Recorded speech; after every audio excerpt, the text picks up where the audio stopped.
Hey there, tonight we're uncovering how the ancient Egyptians skillfully beat the desert heat. Not with magic, but with an ingenious mix of mud brick homes and clever engineering that might just surprise you. If these stories help you unwind, I'd love a quick like or subscribe, but only if they're genuinely working for you. I'm curious where in the world you're listening from, so drop your location and local time in the comments. It's amazing seeing our little community span the globe through these historical tales. Now find your comfort zone, perhaps turn on a fan for that gentle background hum, and let's venture into tonight's story together. So, you're in ancient Egypt, sweating it out under a sun that seems to have a personal vendetta against anyone showing skin. It's consistently over 40 degrees C, or for those who prefer Fahrenheit, that's a toasty 104 degrees F. Welcome to the land of pyramids and pharaohs, where the heat isn't just a seasonal affair. It's a relentless way of life. But hold on, because we're not just here to talk about the sweat-soaked reality. We're diving into the survival tactics of the ancient Egyptians, who, despite the oven-like conditions, managed to build a civilization so iconic, we're still obsessed with it thousands of years later. First things first, let's talk about the Nile River, the ancient world's most reliable friend. Think of the Nile as Egypt's very own life support system, a massive artery pumping life through the desert. It wasn't just a river, it was the backbone of this civilization, providing water, fertile land, and a crucial trade route. Without the Nile, Egypt would be as barren as my attempts at gardening. Every year, the river would flood, like clockwork, depositing nutrient-rich silt across the land. This was the foundation of Egyptian agriculture. Without it, the only thing growing would be the sunburns. Now, the Nile didn't just play nice and leave it at that. It also had a temper, occasionally flooding a bit too enthusiastically or not enough, because why not keep everyone on their toes? But when it behaved, it allowed Egyptians to grow crops like wheat and barley, which were as essential to them as Wi-Fi is to us. The surplus of food fueled trade and wealth, allowing the civilization to thrive and build those massive pyramids that seem to defy the laws of construction and sanity. Back to the scorching heat. How do you even begin to cope with such relentless sun? Well, the Egyptians had their tricks. Let's start with architecture. When your environment is basically a giant sauna, you don't just slap together a house with whatever's lying around. You get strategic. Enter the mud brick home, the ancient Egyptian equivalent of an energy-efficient house. These were made from a mix of mud and straw, which was then baked hard by, you guessed it, the sun, creating walls that stayed cool during the day and released warmth at night. Think of it as Mother Nature's own aircon, minus the electricity bill. And it wasn't just about the materials. Placement was key. Windows were strategically small and placed high to keep out the sun while allowing hot air to escape. Imagine an ancient Egyptian leaning back, enjoying the faintest breeze, while we're here cranking up our ACs and fanning ourselves with the nearest magazine. But wait, there's more. The Nile's bounty didn't stop at crops and a liquid respite from the heat. It also provided papyrus, which turned into everything from paper to boats. Those boats were the Uber of ancient Egypt, zipping up and down the river, carrying goods and people. Because why walk through an oven when you can sail? And let's not forget the social and political factors. The pharaoh, the sun god's earthly representative, was seen as responsible for the Nile's behavior. A bad flood must have ticked off the guards. A perfect flood. The pharaoh's doing a stellar job. It was a divine game of cause and effect, where nature's whims were tied to the ruler's perceived competence. No pressure, right? Yet, amidst all this, the Egyptians were romanticized for their relationship with the sun and their supposed godlike resilience. But let's debunk that myth. They were just as human as us, cursing the heat and finding clever ways to adapt. The romanticized image of Egyptians lounging in white linen, untouched by sweat and discomfort, is just that, a mirage. They were resourceful and practical, constantly innovating to make life bearable in a climate that didn't cut them any slack. So, you're in ancient Egypt, living in a mud brick home, appreciating the Nile's bounty, and marveling at how a civilization flourished in what should have been a barren wasteland. Yet, through clever engineering, social strategy, and a bit of divine PR, they turned the desert into a land of legends. And isn't that just a little bit inspiring, even as you wipe the sweat from your brow? And speaking of marvels, let's dig deeper into the architectural wizardry that kept ancient Egyptians from becoming human raisins. Picture a mud brick house in the middle of the desert, not exactly your dream vacation spot, right? But these homes were cunningly designed to keep things cooler than a pharaoh's tomb. The secret: thick walls and small windows. Now, I know what you're thinking. Thick walls. Groundbreaking. But hear me out. These weren't just regular walls. They were the ancient equivalent of those high-tech, energy-efficient homes we rave about today. They absorbed heat during the day and released it at night, when temperatures dropped. It's like having a natural thermostat, minus the smart home app. And those tiny windows. Function over flare, my friend. They were positioned high up to let hot air escape while keeping the sun's relentless rays at bay. It was less about the view, and more about not turning your living room into a sauna. These design choices weren't just clever, they were crucial. In a place where the sun could fry an egg on the sand, staying cool was a survival skill. But let's not stop at walls and windows. The Egyptians had a few more tricks up their linen sleeves. Ever heard of evaporative cooling? Yeah, turns out they were onto this way before we started installing swamp coolers on rooftops. They placed large, porous jars filled with water in the breeziest parts of their homes. As the water evaporated, it absorbed heat, cooling the surrounding air. It was a low-tech, high-impact solution that made life in the desert a touch more bearable. Move over, modern air conditioning. These guys were keeping it chill thousands of years ago. Now, here's where we burst a few bubbles. Living in ancient Egypt wasn't all lounging by the Nile with a fan in one hand and grapes in the other. The labor and resources required for these innovations were no small potatoes. Building those thick mud brick walls wasn't a weekend DIY project. It took a village, literally. Workers had to mix mud and straw, mold it into bricks, and bake them under the scorching sun. It was backbreaking work, and not everyone was lounging in palatial comfort. Most Egyptians lived in simple homes, which, while cleverly designed, still required significant upkeep and effort. And let's not gloss over the economic context. The wealth needed for these architectural feats was often concentrated in the hands of the elite. Pharaohs and high priests lived in the lap of luxury, complete with their own version of central cooling, while the average Joe, or should I say, average Tut, had to make do with more modest means. The disparity was as clear as the Nile on a rare overcast day. Yet, despite the sweat and toil, we can't help but romanticize the life of ancient Egyptians. Who doesn't want to believe in a civilization that laughed in the face of the desert and turned it into a thriving empire? But here's the kicker. They were just like us, grappling with nature, resourceful when it mattered, and occasionally cursing the sun when it got too personal.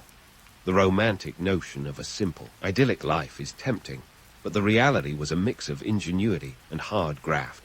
So next time you adjust your thermostat or complain about your AC bill, spare a thought for those ancient Egyptian architects. They did more with mud and water than most of us can do with a weekend and a toolbox. The irony. While we're busy building smart homes with voice-activated assistants, they were crafting smart homes with nothing but natural materials and a deep understanding of their environment. And that, my friends, is both a humbling and humorous reminder of human ingenuity. In the end, the story of Egyptian architecture is one of adaptation and survival, a testament to what people can achieve with limited resources and a lot of sweat. As we continue this journey through ancient Egypt, remember, the desert wasn't just a backdrop. It was a formidable character in its own right, shaping the lives and innovations of those who dared to call it home. Speaking of formidable characters, let's talk about the ancient Egyptian social scene, a real-life Game of Thrones, but with less dragons and more sand. The divide between the haves and have-nots was as vast as the desert itself. Imagine, if you will, the upper echelons, pharaohs, priests, and nobility lounging in relative comfort, while the working class sweated it out under the exact same sun that was supposed to be blessing them with its divine glow. Let's start with the fashion statement of the era, linen. This wasn't just any fabric. It was the ancient world's version of high-tech moisture-wicking sportswear. Linen was lightweight, breathable, and despite the scorching heat, it made life a touch more bearable. But here's the kicker. Linen was also a symbol of wealth and status. The finer the weave, the higher your social standing. You weren't just wearing a tunic, you were making a statement. Think of it as the ancient equivalent of rocking designer labels. Now, producing linen was no small feat. It all started with flax, a plant that thrived in the fertile soil along the Nile. Harvesting flax meant long, laborious hours under the unforgiving sun, and then came the task of separating the fibers, a process that could make today's most tedious chores seem like a walk in the park. Once these fibers were extracted, they had to be spun into thread and woven into fabric. It was a hands-on, labor-intensive operation, and like everything else in ancient Egypt, it ran on the backs of the working class. Economically, linen was as valuable as gold. It was a major trade commodity, exchanged for goods and services across the Mediterranean. The logistics of linen production and trade were complex. From growing and processing flax to weaving and trading the finished fabric, it was a booming industry that spun the wheels of the economy. The cost of linen varied based on quality. Fine linen was reserved for the elite, while coarser versions were worn by those who couldn't afford to splurge. But wait, the affluent weren't just buying linen to keep cool, or practically swimming in it. There were linen sheets, tunics, and even intricate wraps for mummies, because why should the afterlife be any less comfortable? The wealthier you were, the more linen you could afford, and thus the cooler you stayed, both physically and socially. It's the age-old story. Money buys comfort, even in the sweltering heat of the desert. Meanwhile, the working class was left to sweat it out.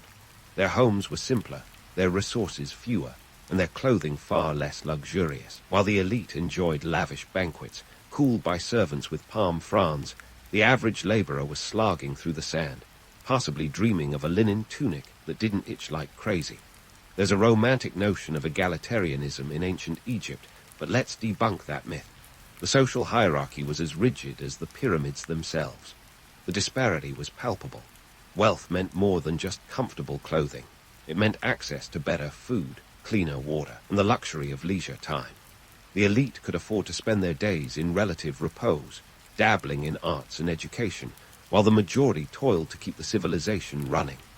This stark division was maintained by a deeply ingrained belief in the divine order, where the pharaoh was seen as a god among men, and everyone else was just trying to stay on the right side of the afterlife. Now, let's not forget the logistics of linen trade, which were as intricate as the fabric itself. Linen was in high demand across ancient civilizations. Trading it wasn't just about supply and demand. It involved a network of routes and relationships that stretched from the heart of Egypt to the shores of the Mediterranean and beyond. Caravans of camels and boats laden with linen crisscrossed these routes, driven by a bustling trade economy that was the lifeblood of the ancient world. This trade wasn't without its challenges. The desert was an unforgiving place for traders.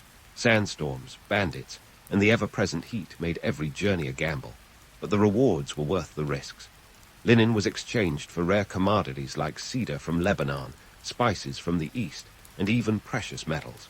It was a barter system that kept the wheels of commerce turning and connected Egypt to a wider world of trade. Ultimately, everything came down to resources. Who had them, who controlled them, and who could exploit them to live more comfortably. The economics of linen, both as a commodity and a symbol of status, were a key factor in the social dynamics of surviving the Egyptian heat. It's a tale as old as time. The rich get richer, the poor get poorer, and everyone else just hopes for a breeze to break the monotony of the sun's relentless glare. As we delve deeper into the lives of ancient Egyptians, remember that behind every linen-clad figure lies a story of survival, ingenuity, and social complexity. The romance of ancient Egypt is real, but so is the harsh reality that accompanied it. Amidst the pyramids and papyrus scrolls was a society grappling with the same issues we face today: resource scarcity, social inequality, and the age-old battle against the elements. So next time you slip into something light and airy, spare a thought for the ancient Egyptians who turned fabric into a status symbol and a survival tool all in one. It's a testament to their resourcefulness, and a reminder that even in the harshest environments, humanity finds a way to thrive. Now, let's dive into the nitty-gritty of how ancient Egyptians managed to keep their food and water from turning into a science experiment gone wrong. Spoiler alert, it wasn't as glamorous as lounging under the pyramids with a goblet of chilled wine, but it was impressive nonetheless. First up, the granaries. These were the ancient Egyptian equivalent of your pantry. But instead of a few boxes of cereal and a can of beans, they stored enough grain to keep a small army marching. Picture massive mud brick structures strategically built to withstand the heat and keep pests at bay. They were like the Fort Knox of food storage. The Egyptians understood that in a world where the Nile's temperament could swing from benevolent to beastly faster than you can say, Tutankhamun, having a backup plan was non-negotiable. These granaries were ingeniously designed with ventilation shafts to keep air circulating, reducing moisture and preventing the grain from sprouting or rotting. Think of it as ancient Egyptian air conditioning for wheat. It was a meticulous operation, ensuring that every grain was accounted for, because when your civilization is literally built on bread, running out isn't just inconvenient, it's catastrophic. And it wasn't just about storing the grain, it was also about managing the distribution. The granaries were centrally controlled, often by temple officials or local leaders who kept meticulous records. Imagine ancient spreadsheets on papyrus. This system allowed them to allocate resources during lean times, a testament to their organizational prowess. It was a balancing act worthy of a Cirque du Soleil performance, ensuring that everyone got their fair share, or at least as fair as it got in a stratified society. Now, let's talk pottery. The Egyptians were masters of this craft, not just for aesthetics but for practicality. Pottery vessels, particularly amphorae and jars, were the ancient world's Tupperware. They kept perishables fresh and water cool, crucial in a climate where the sun could boil your morning coffee before you even brewed it. The Egyptians used a method called cooling by evaporation, which sounds like something straight out of a science textbook, but is actually a simple yet effective technique. Porous clay jars were filled with water and left in the shade. As the water seeped through the clay and evaporated, it absorbed heat, cooling the remaining water inside. It was like having a mini-fridge that didn't require electricity. Take that, modern technology. These jars were often sealed with clay stoppers to keep unwanted critters out and flavor in. In a world where food safety regulations consisted of "don't eat that, it looks funny," this was cutting-edge stuff.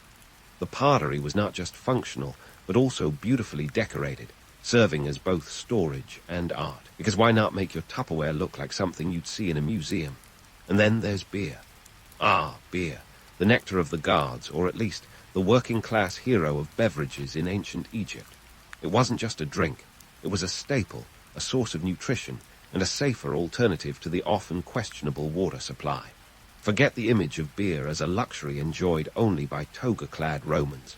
In Egypt, it was an everyday affair, consumed by everyone from pharaohs to farmers. Beer was made from barley, which was soaked, fermented, and then strained. The result was a thick, porridge-like concoction with a low alcohol content, more akin to a smoothie than your Friday night pint. It was packed with calories, providing much-needed sustenance for those toiling under the sun. Plus, it didn't spoil easily, making it a reliable source of nutrition when other foods were in short supply. The production of beer was often a communal activity, with families gathering to brew large batches.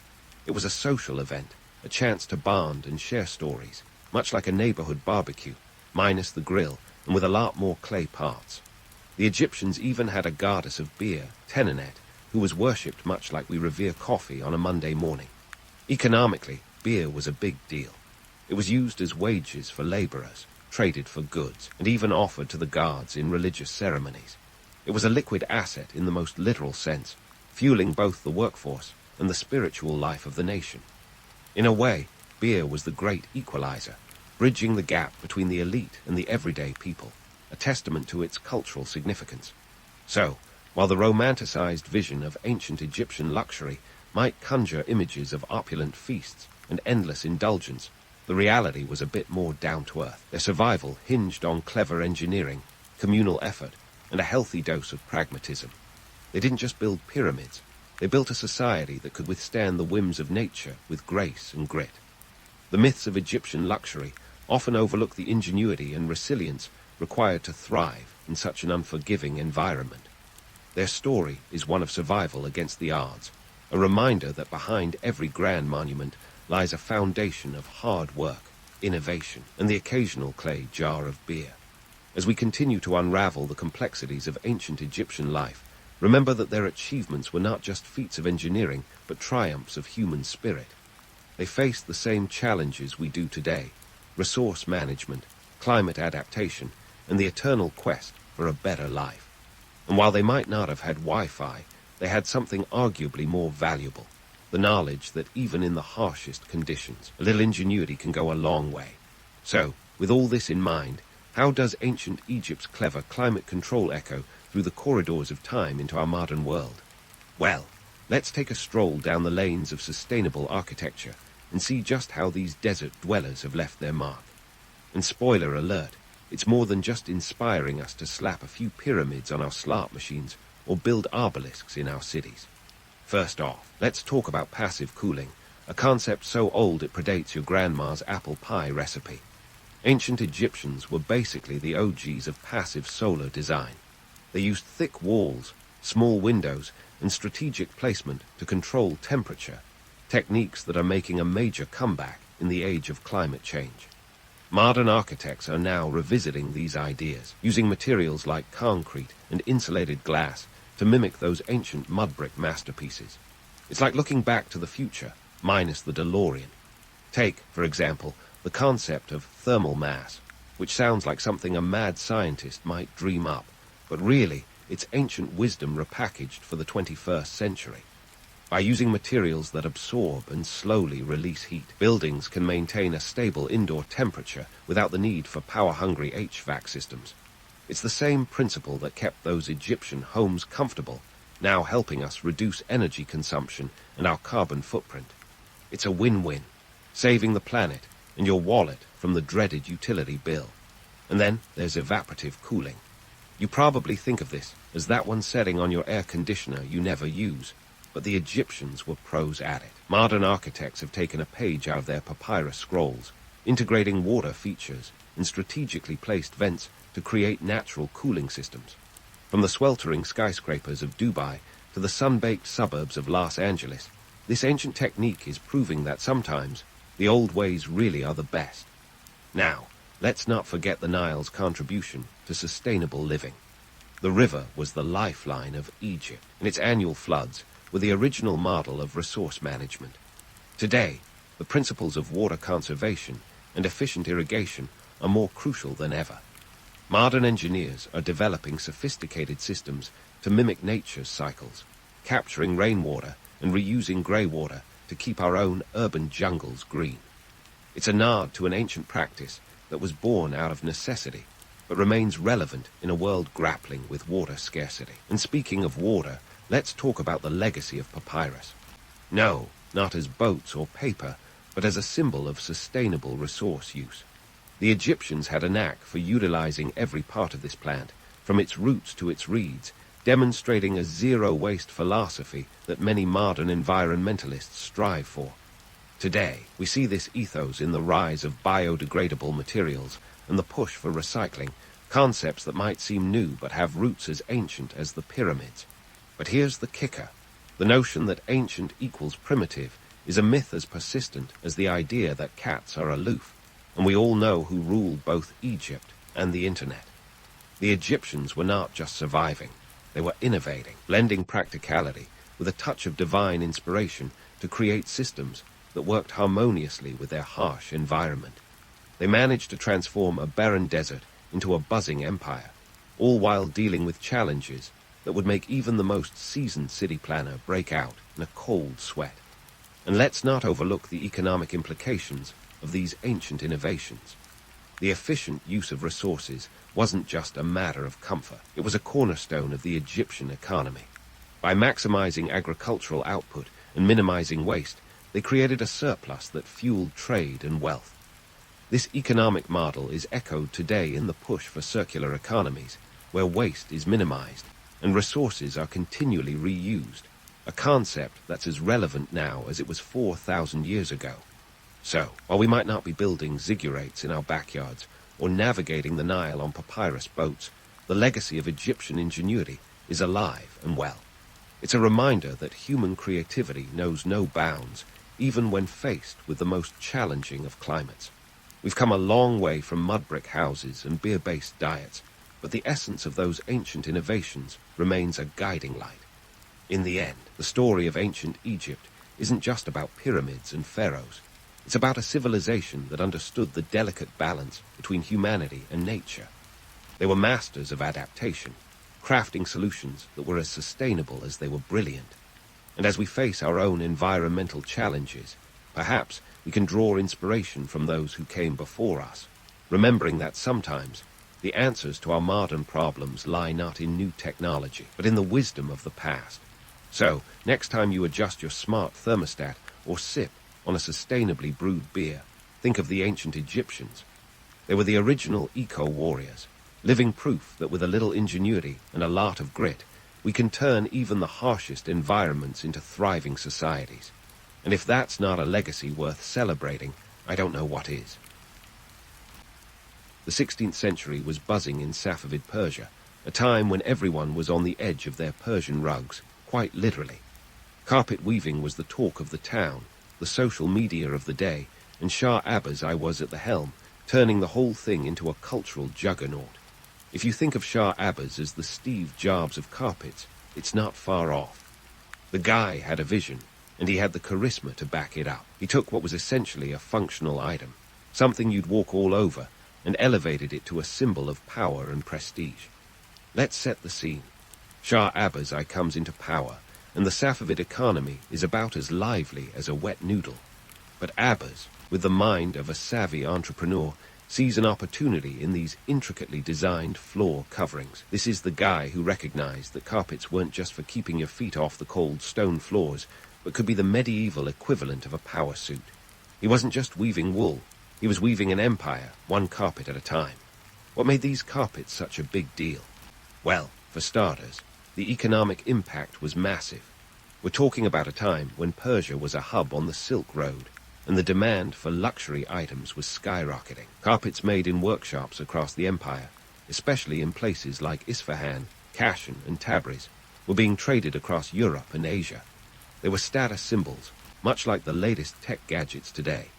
A Persian carpet could cost as much as a small fortune, and owning one was a statement that you were someone who mattered. It's like the difference between having a flip phone and the latest iPhone. You know which one gets the envious looks. The economic boom from the carpet trade was no joke. It wasn't just the elite who benefited. It trickled down to weavers, dyers, and traders, creating jobs and fueling the economy. It was a time when the artistry of the carpet was as important as its functionality. Each carpet was a canvas, telling stories of the land, the people, and the dreams of Persia, woven with golden threads of silk, or the deep blues and reds of natural dyes. But let's not romanticize this too much. These were hard-working artisans, not mystical magicians conjuring rugs out of thin air. Shah Abbas, ever the visionary, decided to centralize and improve the quality of carpet production. He set up royal workshops and invited master weavers to the capital, Isfahan.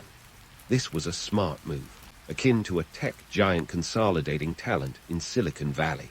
By doing so, he ensured that Persian carpets became synonymous with luxury and quality. If you want to talk numbers, consider this. Some carpets took years to complete and required the skilled hands of multiple artisans.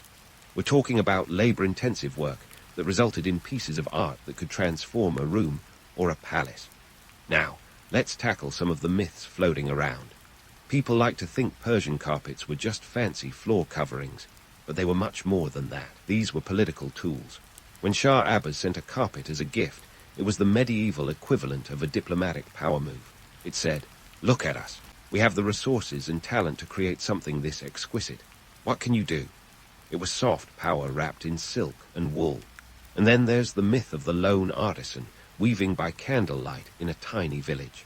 While that makes for a charming story, the reality was often more industrial. The royal workshops were bustling centers of activity, where teams of artisans worked under the watchful eye of supervisors, much like a modern-day assembly line.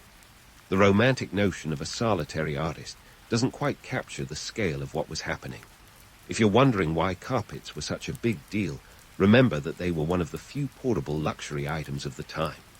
You couldn't exactly lug around a marble statue or a giant painting, a rolled-up carpet. That was doable. Plus, they were functional art, adding warmth and beauty to any setting. But let's not forget, they were also a way to flaunt wealth without saying a word. When you rolled one of these beauties out, everyone knew you were a person of taste and means. Shah Abbas's rebranding of the Persian carpet wasn't just about aesthetics. It was a calculated economic strategy.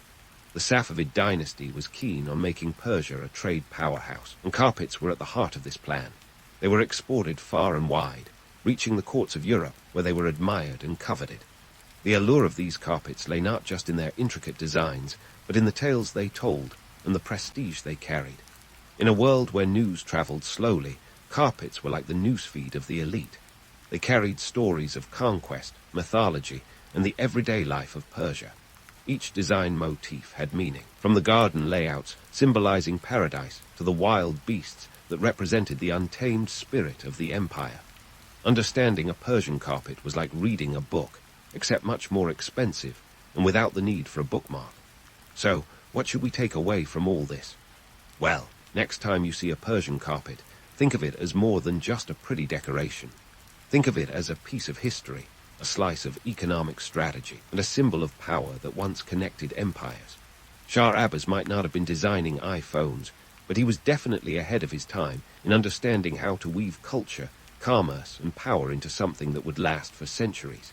Of course, Shah Abbas had a grand vision, but let's get real, those carpets weren't weaving themselves. Enter the craftsmen, the unsung heroes of this luxurious saga. These folks were the backbone of the operation, knotting threads into tapestries of Persian pride. Imagine spending thousands of hours hunched over a loom, painstakingly tying knot after knot, each one a tiny piece of the puzzle. It's not exactly a cushy office job with a coffee break room. Now, let's talk about the guilds running the show. These guys were like the secret societies of the weaving world, managing everything from design to production. Think of them as a mix between an exclusive club and a well-oiled machine. They controlled the weaving industry with the precision of a Swiss watchmaker. Joining one wasn't as simple as signing a membership form. It was an initiation into a world that blended artistry with strict rules. Designs weren't just random patterns. They were as coded as modern memes. When you see a Persian carpet, it's not just an explosion of colors and shapes. It's a language, a cultural code. Each motif meant something, a bit like trying to decipher the emojis in a text from your teenager. The weavers were like the cryptographers of their day, embedding messages into each piece. It was art with a purpose, a tapestry of stories rather than just a decorative rug. But let's not romanticize too much. The labor conditions were far from idyllic. Forget cozy loom-side chats. It was more like a medieval sweatshop. Weavers worked long hours under harsh conditions, and the pay wasn't exactly making anyone rich. It was a labor of love, or maybe just labor. The guilds kept a tight grip on quality and productivity, ensuring that these artisans were more assembly line workers than free-spirited artists. It's a bit like working for a tech giant today, where creativity is encouraged until it clashes with efficiency.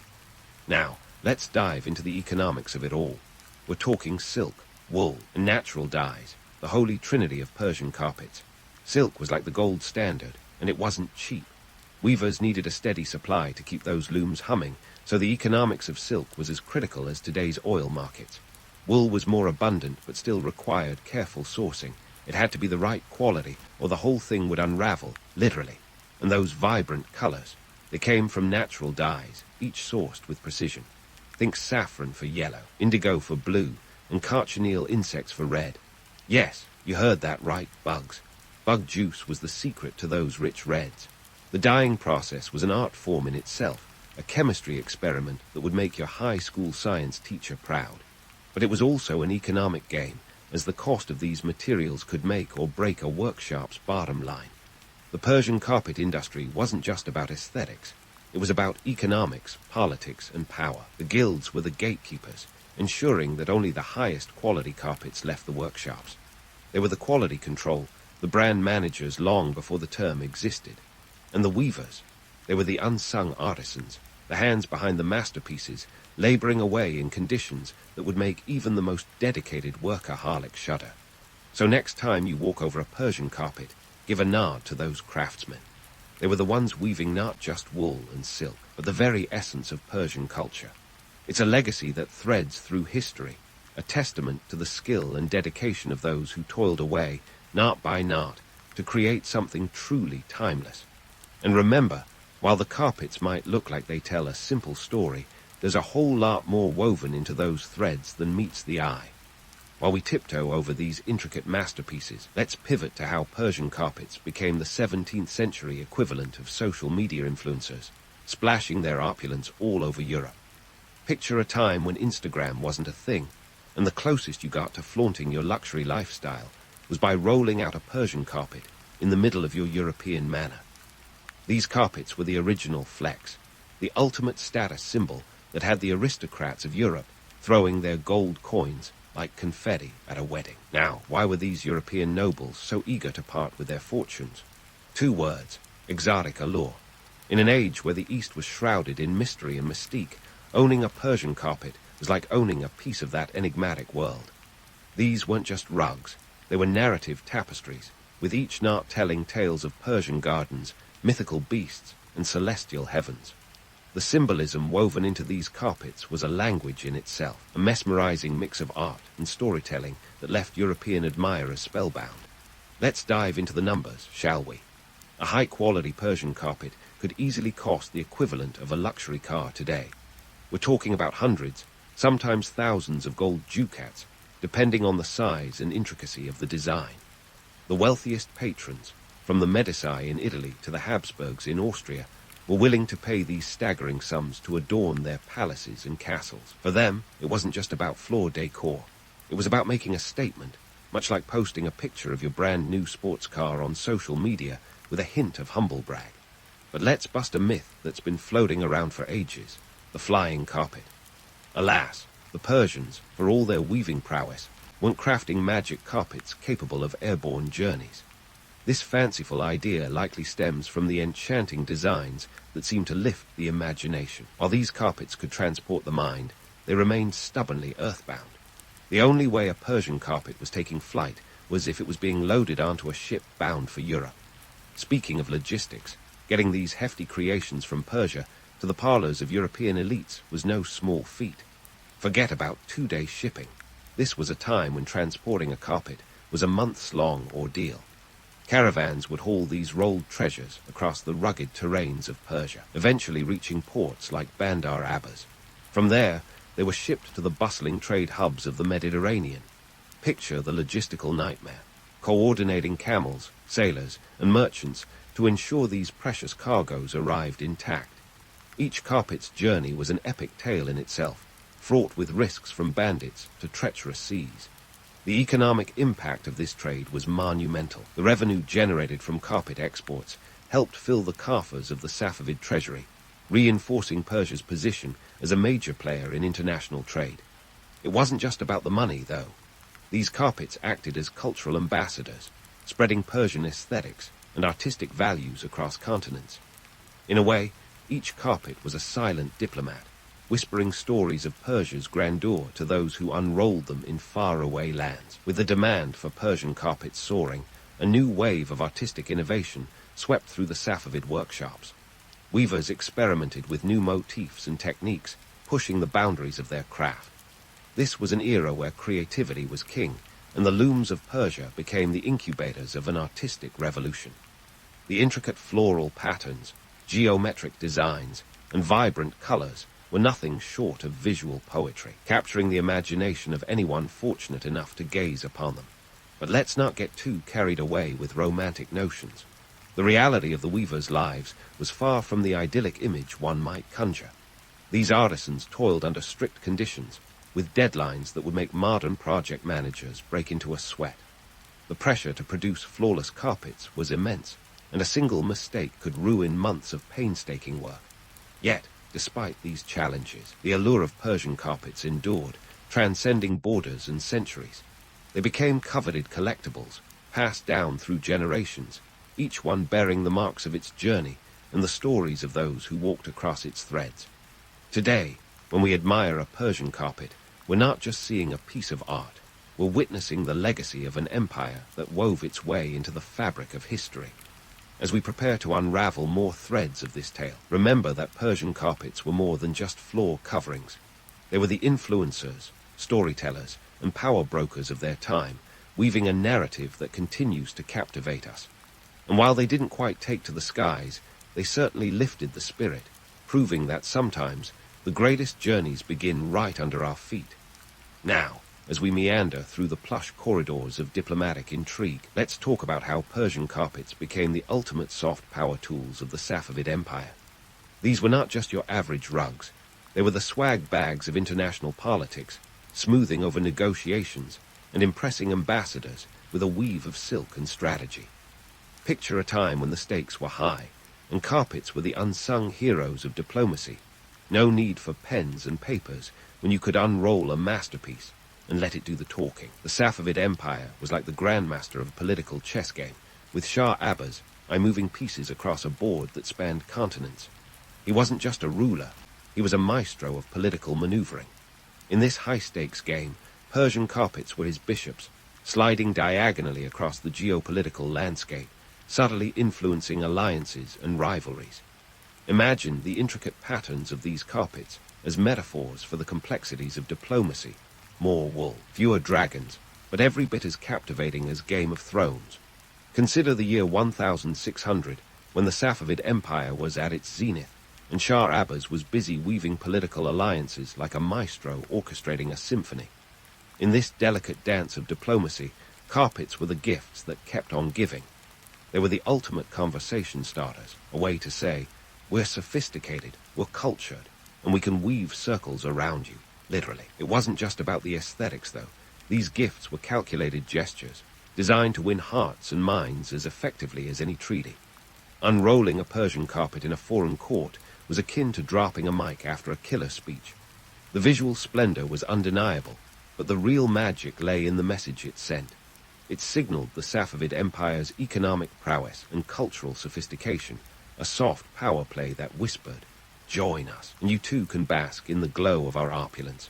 This was a time when alliances weren't just forged through marriage or military might, but through the artful presentation of cultural artifacts. It was a masterclass in subtlety, a diplomatic coup wrapped in silk and wool. Shah Abbas, ever the strategist, knew that a well-placed carpet could pave the way for fruitful negotiations. Take, for instance, the time he sent a stunning carpet to the court of King James I of England. This wasn't just a token of goodwill. It was a calculated move to secure trade routes and economic ties. The English, captivated by the craftsmanship, were more than willing to engage, opening doors that might have remained firmly shut without the gentle persuasion of a Persian masterpiece. But let's not get swept away by the romance of it all. The reality was steeped in practicality. In an era where communication was as slow as a camel on a hot day, carpets were a tangible way to demonstrate goodwill and establish trust. They transcended language barriers, speaking a universal language of beauty and craftsmanship. While treaties could be broken, a carpet was a lasting testament, a piece of Persia in the heart of a foreign land, silently asserting influence long after the ink had dried on any agreements. Now, let's delve into the economic context. These diplomatic gifts were not cheap tokens. The cost of a single high-quality Persian carpet could rival the annual salary of a European noble. We're talking about a price tag that could make even the most lavish of spenders think twice. Yet, the investment was well worth it for the Safavid Empire. Each carpet was an ambassador, a portable monument to Persian grandeur that could sway opinions and secure alliances. Remember, too, the logistics of getting these carpets from Persia to the courts of Europe. It was a journey fraught with peril, a veritable odyssey of trade. Caravans would slog through the deserts, braving bandits and the elements, while ships navigated treacherous seas to ensure these precious cargoes reached their destinations. It was a testament to the determination of the Safavid merchants and their belief in the power of these woven wonders. In the grand scheme of things, Persian carpets were more than just decorative pieces. They were instruments of statecraft. They smoothed over negotiations, impressed foreign dignitaries, and bolstered the Safavid Empire's reputation as a cultural and economic powerhouse. They were the velvet gloves in which the iron fist of diplomacy was encased, a subtle yet powerful tool in the arsenal of a shrewd ruler. But as with all things, there was a flip side. While these carpets were symbols of Persian sophistication, the reality for the artisans who created them was less glamorous. The weavers were the unsung heroes, laboring in workshops that were more sweatshop than sanctuary. Their painstaking work made the empire's diplomatic victories possible, yet they remained largely invisible, their contributions overshadowed by the grandeur of the finished products. So, As we continue to unravel this tale of diplomatic intrigue, remember that behind every Persian carpet lay a story of ambition, artistry, and political cunning. They were the silent players in a game of thrones without the bloodshed, a testament to the power of beauty and craftsmanship in the service of empire building. And while the carpets themselves may have been grounded, the heights of influence they reached were nothing short of extraordinary. Stay tuned as we continue to explore the threads of this fascinating story, weaving our way through the tapestry of history with wit, wisdom, and a dash of humor. Let's knot this tale together by considering the legacy of Safavid Persian carpets, those glorious textiles that have transcended centuries, continents, and even taste palettes. You might think a 400-year-old floor covering would be as relevant today as a rotary phone, but hold that thought.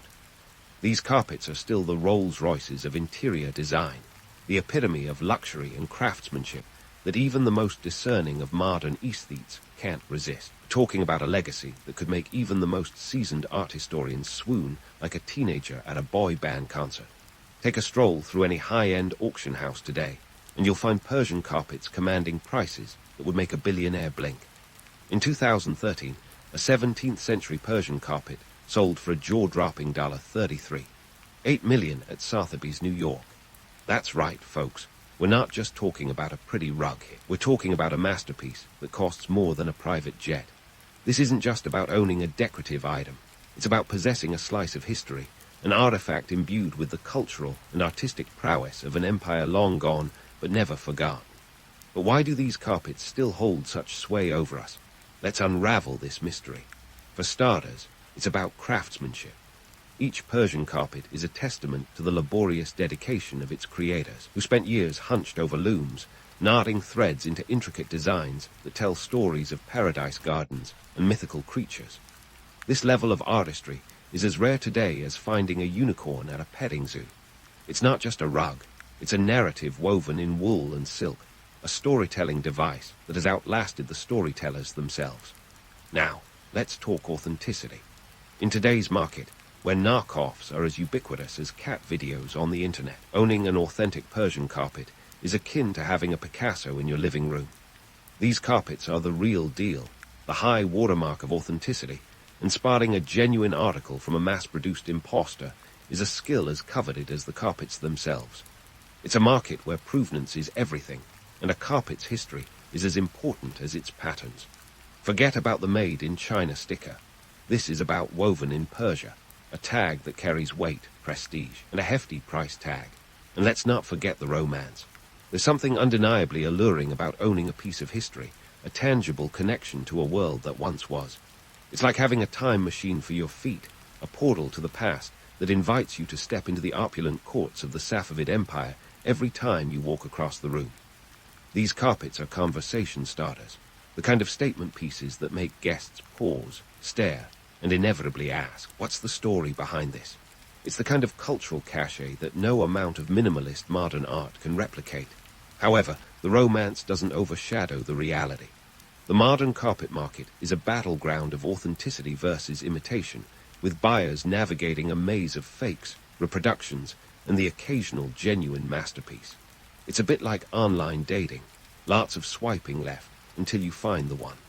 For the untrained eye, distinguishing between a hand-knotted Persian treasure and a machine-made doppelganger can be as challenging as solving a Rubik's Cube blindfolded. This is where the experts come in, those seasoned connoisseurs who can spot a 17th century silk from a mile away, like the Sherlock Holmes of textiles. But let's not get too misty-eyed about the past. The harsh reality is that the craftsmanship and conditions under which these carpets were originally made were anything but glamorous. The artisans were more akin to factory workers than free-spirited artists, bound by the demands of guilds and the economic pressures of their time. Fast forward to today, and the production of authentic Persian carpets is still a labor-intensive process, but one that continues to thrive in regions where tradition and skill are passed down through generations like family heirlooms. So, what's the takeaway from this carpet odyssey? Persian carpets are more than just floor coverings. They are woven chronicles of history, art, and commerce. They are the enduring symbols of a culture that prized beauty, storytelling, and craftsmanship above all else. Whether you're an art collector, a historian, or just someone who appreciates a good story, these carpets offer a glimpse into a world where the threads of history are as vibrant as the dyes that color them. In the end, the allure of Persian carpets lies in their ability to bridge the past and the present, to bring a touch of the exotic into our everyday lives. They remind us that even in a world dominated by technology and mass production, there is still room for the handmade, the intricate, and the beautiful. So, the next time you find yourself admiring a Persian carpet, take a moment to appreciate the threads of history beneath your feet. They're not just remnants of an empire long gone. They're a testament to the enduring power of art and the universal human desire to create something truly extraordinary. And that, dear friends, is a legacy worth walking all over. Your day kicks off with a symphony of metal on metal, the kind of wake-up call that even 12th century roosters can't compete with. Welcome to Paris, where the Seine isn't the only thing flowing. There's also the constant clang of blacksmiths hammering away at their trade. It's a cacophony, sure, but it's also the heartbeat of urban life, and today you're right in the thick of it. Forget the image of a lone blacksmith, rugged and romantic, pounding out horseshoes in splendid isolation. That's the stuff of movies, not medieval reality. Here, the forge is a bustling hub of activity, more akin to a modern-day factory floor. You've got apprentices bustling about, sweating and learning the ropes, or should I say, the tongs. They're the eager beavers, dreaming of the day they'll be the ones in charge of the anvil. Your job as a blacksmith isn't just about heating metal and hammering it into submission. No, it's a complex dance of skill and muscle, a mix of art and brute force. You're crafting everything from weapons and armor to household essentials like nails and hinges. In a city like Paris, which is home to around 50,000 people at this time, your work is indispensable. Imagine trying to build a cathedral without nails. Spoiler alert, it wouldn't go well. Now, let's talk about the guilds. These aren't just social clubs with fancy hats. Guilds are the gatekeepers of the trade, the regulators who ensure that only those with the right skills and training can call themselves blacksmiths. They set the standards, control the prices, and decide who gets to play in the medieval metal sandbox. Step out of line, and you could find yourself out of work faster than you can say, "Hard iron." But back to the forge, where the heat is intense enough to make you question your life choices on a daily basis. The fire roars like a medieval dragon, and the sweat drips down your face like the Seine in summertime. It's a place of hard labor, yes, but also of camaraderie. Your fellow blacksmiths are your allies, your competitors, and sometimes your best drinking buddies after a long day of shaping metal. As you work, you're acutely aware of the materials you use. Iron is the king of the metals, but it's not cheap. You're looking at about 2 deniers per pound, which is a pretty penny when you're trying to make a living. Every piece of metal is precious, and waste is not an option. You're the medieval equivalent of a zero-waste warrior, recycling and reusing as much as you can. Apprentices, let's not forget them. These are the young lads who dream of becoming master blacksmiths someday. They're the ones who fetch the coal, stoke the fire, and try not to burn their eyebrows off in the process. It's a tough gig, but it's also the only way to learn. You didn't get to be a master overnight, after all. It takes years of practice, patience, and more than a few singed fingers. With every clang of the hammer, you're not just shaping metal, you're shaping society itself. Your work supports the very structure of urban life, from the tools that keep the fields plowed and the roads maintained to the weapons that protect the city walls. In a time where might often makes right, the blacksmith's skill is a form of power, one that's respected and in constant demand. And then there's the social aspect of the job. You're part of a community, and the forge is where gossip flows as freely as the sweat. You hear about the latest political intrigue, the new taxes being imposed, and of course, the ever-present threat of war. It's a place where news is shared and alliances are formed. By mid-morning, the forge is a hive of activity, and you're already counting down to your next meal break. It's no leisurely lunch, just a quick bite to keep you going. Usually some bread and cheese, washed down with a mug of ale. It's not glamorous, but it does the job, much like the blacksmiths themselves. In this world, every tool, every weapon, every tiny metal object has a story to tell, and you are the storyteller. Whether you're crafting a sword for a knight or a simple nail for a carpenter, you are contributing to the grand tapestry of medieval life. And as the sun climbs higher in the sky, you know that while the work is hard, there's a certain satisfaction in knowing that you're an essential thread in the fabric of this bustling city. So, as you wipe the sweat from your brow and grab another piece of iron, remember that you're not just a blacksmith. You're a craftsman, a tradesman, a vital cog in the machine of medieval Paris. And despite the noise, the heat, and the endless regulations, there's nowhere else you'd rather be. As you wipe the sweat from your brow and grab another piece of iron, remember that you're not just a blacksmith. You're a craftsman, a tradesman, a vital cog in the machine of medieval Paris. And despite the noise, the heat, and the endless regulations, there's nowhere else you'd rather be. But let's not get too comfy in our medieval reverie, because while you're busy forging iron, there's a whole economic ballet going on behind the scenes, one with more twists and turns than a knight's tournament. First up, let's talk about the dough. Not the kind you bake, but the kind you earn. Iron, the bread and butter of your trade, doesn't come cheap. At around 2 deniers per pound, every clank of the hammer is like the sound of coins leaving your pocket. If you're thinking that's not much, remember that a skilled laborer only earned about 4 deniers a day. So, yeah, iron's the golden ticket, and you're Willy Wonka, but without the fancy top hat and chocolate river. Now, onto the finished goods. A good sword could sell for roughly 12 sous, which is a small fortune when you consider that a sous was equivalent to 12 deniers. So, making one sword could potentially yield the equivalent of a month's wages for a common worker. But don't start planning that trip to the medieval Bahamas just yet, because you've got expenses. Lots of them. Coal for the forge, wages for the apprentices, and let's not forget the guild fees. Oh yes, the guilds always get their cut, a necessary evil to keep you in business and off the streets. Navigating the competitive Persian market is like walking a tightrope in chainmail. Paris is a bustling metropolis, home to a population that's both a blessing and a curse. On one hand, you've got a steady stream of customers, everyone from knights needing new armor to peasants looking for farming tools. On the other hand, the market is saturated with craftsmen like you, each trying to out-hammer the other. It's a dog-eat-dog world, or perhaps more accurately, a Smith-burn-Smith world. So how do you stand out? Quality and reputation are your best friends here. Deliver shardy work, and word spreads faster than a medieval plague. But let's not forget the barter system, the medieval equivalent of eBay. Coins are nice, but sometimes you'll trade your wares for goods or services. A sword for some grain, a set of tools for a pig.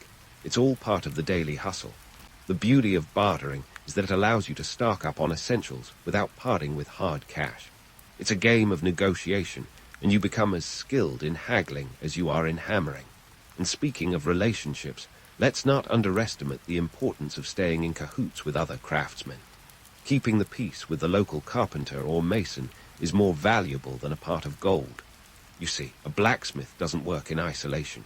You rely on others to supply materials and pass along customers. If the carpenter's happy with your nails, he'll send more business your way.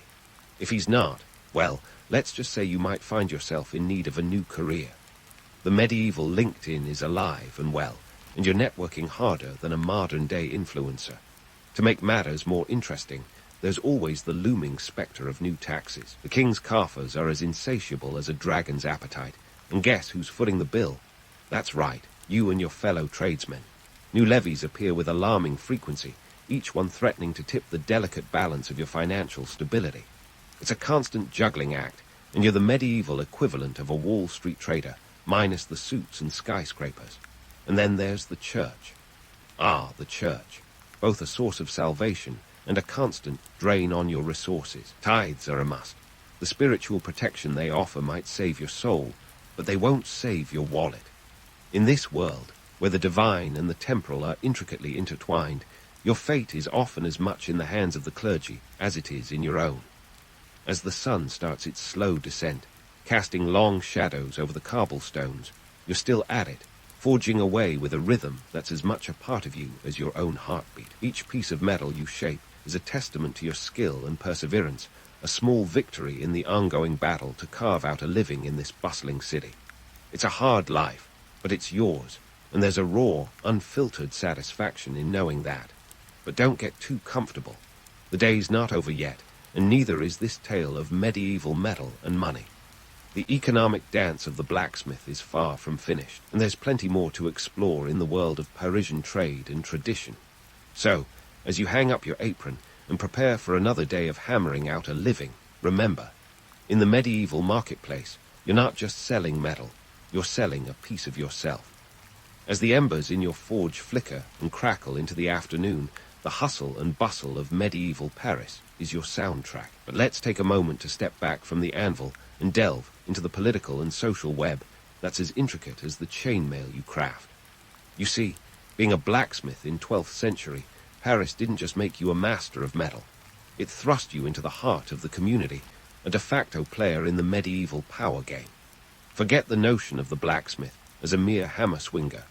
Your role is more like that of a local sage, a counselor of sorts, for both nobility and the common folk. Now, it might sound like something out of a medieval buddy comedy, but nobles and commoners alike would often seek your counsel. After all, who better to trust than the person who can craft a sword strong enough to keep a head attached to a neck?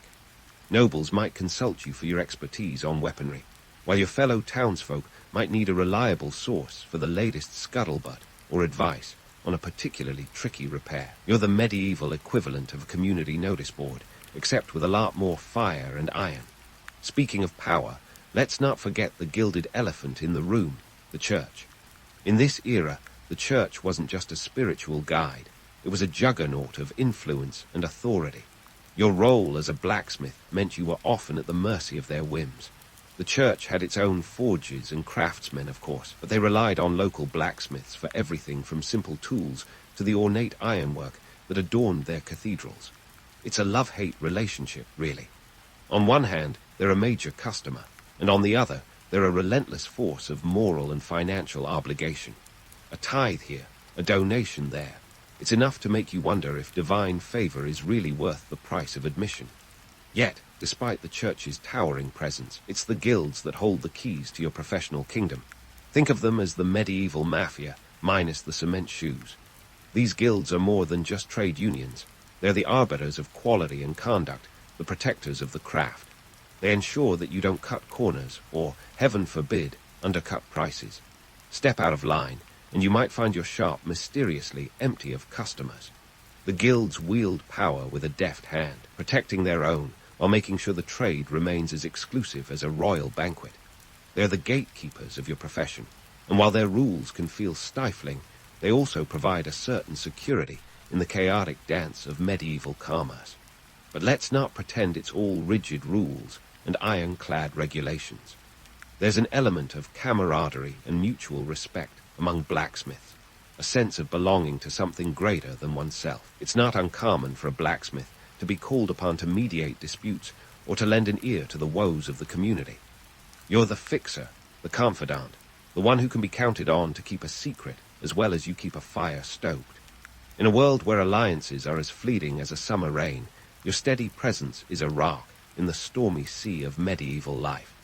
Of course, being a community cornerstone comes with its own set of challenges. The politics of the day seeps into every corner of life, and you're no exception. Whether it's a new tax imposed by the king or a decree from the local lord, you feel the ripple effects in your forge. You've got to be as adaptable as the metal you work with, ready to pivot when the political winds change direction. It's a constant juggling act, balancing your professional obligations with the ever-shifting landscape of feudal politics. And let's not forget the guild politics, which can make Game of Thrones look like a kiddie pool. Rivalries and alliances shift like sand dunes, and as a blacksmith, you need to tread carefully. Being in the good graces of influential guild members can open doors, while a misstep can close them faster than a drawbridge in a siege. It's a world where who you know can be as crucial as what you know, and forging alliances is just as important as forging metal. Now, while you're busy playing the Game of Thrones, minus the dragons, you're also dealing with the social dynamics of the community. Weddings, funerals, market days, and feast days all require your expertise in some form or another. You're crafting horseshoes for the guests, hinges for the coffins, and tools for the vendors. Your work touches every aspect of life, from the mundane to the monumental, and each piece you create is a testament to your skill and dedication. But let's not romanticize it too much. The reality is, being a blacksmith is a tough gig, both physically and socially. The expectations are high, and the rewards can feel fleeting. Yet, there's a certain satisfaction in knowing that you are an integral part of of the community fabric. When the sun sets and the fires cool, you can rest knowing that your day's work has left a tangible mark on the world around you. As the afternoon light begins to wane, casting long shadows over the cobbled streets, you find yourself pondering the intricate dance of power and politics that define your world. It's a delicate balance, this life of iron and influence, and every decision you make, whether in the forge or the marketplace, resonates far beyond the walls of your workshop. The day's not over, and neither is our exploration of the blacksmith's pivotal role in medieval society. There's more to uncover, more threads to weave into this rich tapestry of history, so stay tuned as we continue to delve into the life and times of Paris's most indispensable craftsmen. As the shadows lengthen and the last rays of the sun dance off the cobblestones, let's dismantle some of the myths that have clung to blacksmithing like soot to a chimney. Ah, the romantic image of the solitary blacksmith, a brooding genius hammering away in seclusion. It sounds poetic, doesn't it? But let's be real. 12th century Paris wasn't a Gothic novel, and your average blacksmith was more likely to be found in a bustling workshop than in a candlelit dungeon of creativity. First off, this idea of the blacksmith as some lone wolf of metallurgy is about as realistic as expecting a medieval knight to rescue you from a traffic jam. Blacksmiths were integral parts of their communities, not isolated artists pondering the meaning of life between hammer blows. The forge was a hive of activity, more akin to a neighborhood garage than a solitary artist's studio. Apprentices, journeymen, and even the odd curious townsfolk were constant companions. If you're picturing a zen-like space of introspection, think again. The forge was loud, hard, and about as private as a market square on feast day. Now, about the physical toll of the job. Ever heard the phrase back-breaking work? That might as well have been coined by a blacksmith. The labor was grueling, and not just because of the heat. Swinging a hammer for hours on end wasn't just a workout, it was a full-contact sport. Medieval blacksmiths had biceps that would make a modern gym rat weep, but they also had joints that ached like they'd been cursed by a particularly vindictive sorcerer. And let's not forget about the burns.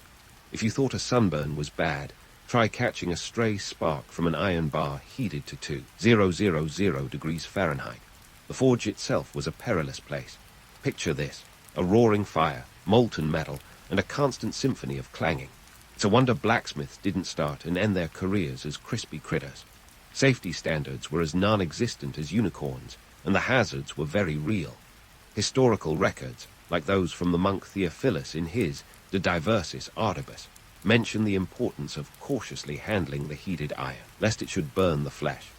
In today's terms, don't be an idiot or you'll get burnt. Sage advice, isn't it? Then there are the economic pressures. The idyllic vision of a blacksmith leisurely crafting a work of art is about as accurate as claiming medieval serfs spent their days sipping lattes in the fields. Blacksmiths were under constant pressure to produce. The market was competitive, and customers were demanding. If you couldn't deliver quality and fast, you'd soon find yourself out of business and possibly out on the street. But let's circle back to another cherished myth, the idea that blacksmiths were the unrecognized geniuses of their age, crafting masterworks that would one day be displayed in museums. In reality, most blacksmiths were producing the medieval equivalent of IKEA furniture, functional, reliable, and mass-produced. Sure, there were moments of brilliance, like the Damascus steel blades that were the envy of the world, but most of the time, it was all about churning out nails, horseshoes, and tools, items that were more essential than elegant. The respect and prestige blacksmiths enjoyed didn't come from their artistry, but from their indispensability. In a world where every building, every weapon, and every tool required metalwork, the blacksmith was the linchpin of progress. Let's not forget the words of the chronicler Orderic Vitalis, who noted that, without the blacksmith, kingdom itself would rust. Hyperbole, maybe, but it captures the essence of why blacksmiths were so darn important. And now, let's sprinkle in some perceptions, straight from the mouths of those living in the Middle Ages. According to a 12th century manuscript by Gerald of Wales, blacksmiths were seen as craftsmen of the earth, who mold the sinews of war and peace alike. It's a poetic way of saying they were as vital to the fabric of society as the threads in a tapestry. People didn't just respect blacksmiths, they depended on them. Yet, despite this necessity, blacksmiths were not immune to criticism. Some viewed them as little more than muscle-bound laborers, a perception reflected in the writings of the theologian Hugh of St. Victor, who described the craft as one of brute force, devoid of the divine inspiration bestowed upon the learned. Ouch! Clearly, not everyone was a fan of the forge. In summary, the reality of blacksmithing was a far cry from the romanticized visions of solitary artistry. It was a world of sweat, skill, and sometimes sheer survival, where the stakes were as high as the temperatures.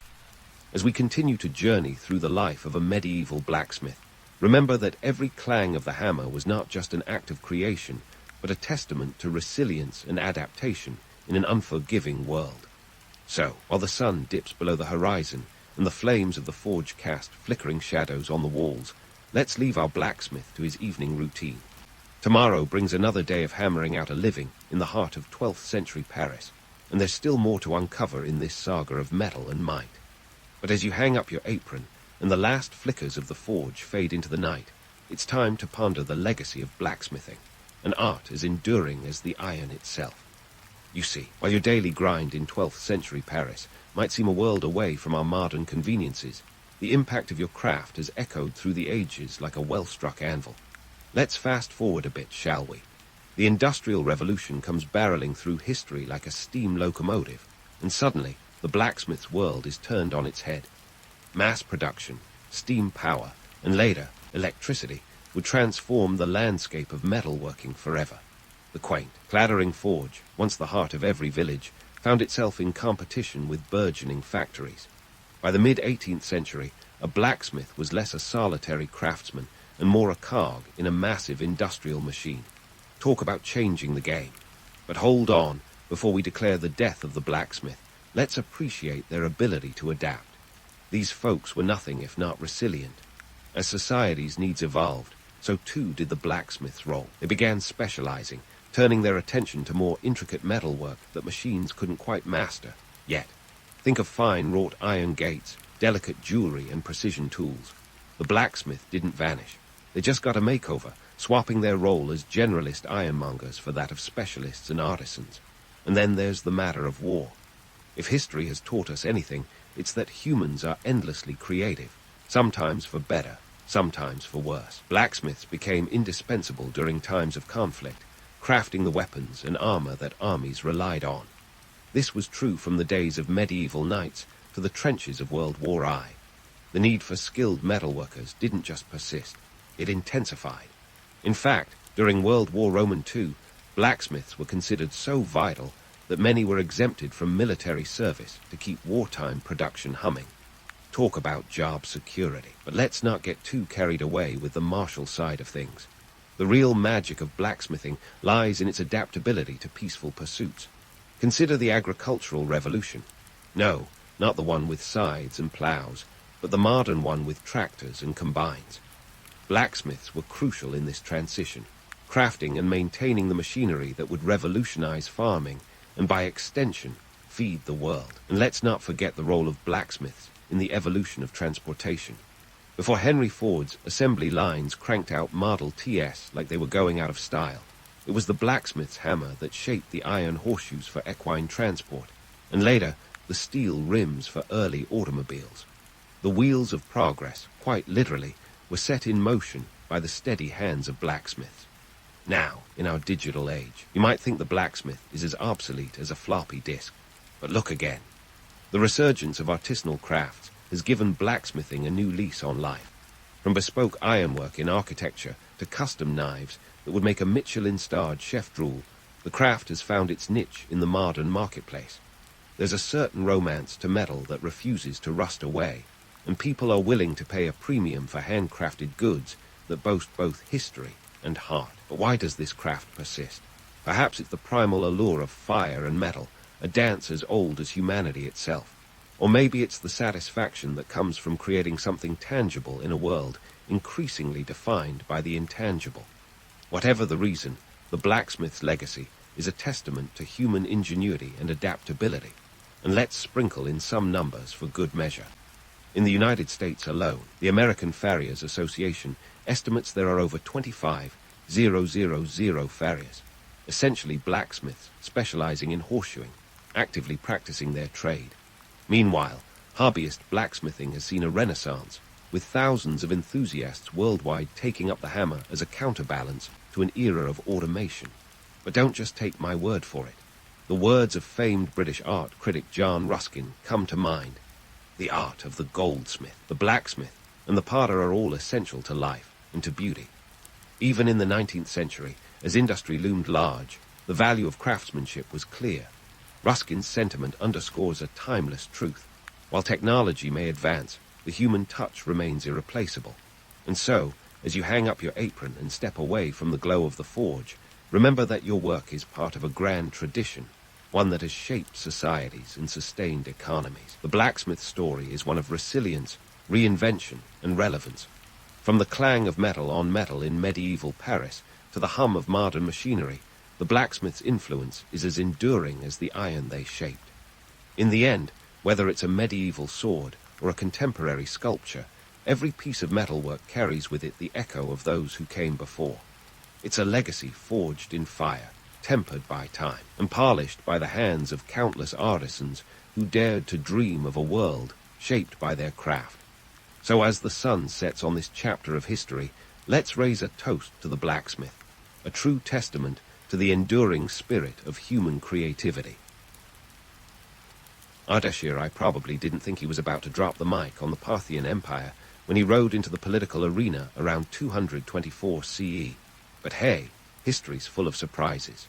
You see, the Parthians had been chilling in Persia for about 400 years, thinking they had a pretty sweet gig. But like every dynasty that gets too comfortable, they didn't see the storm brewing on the horizon in the form of a feisty local ruler.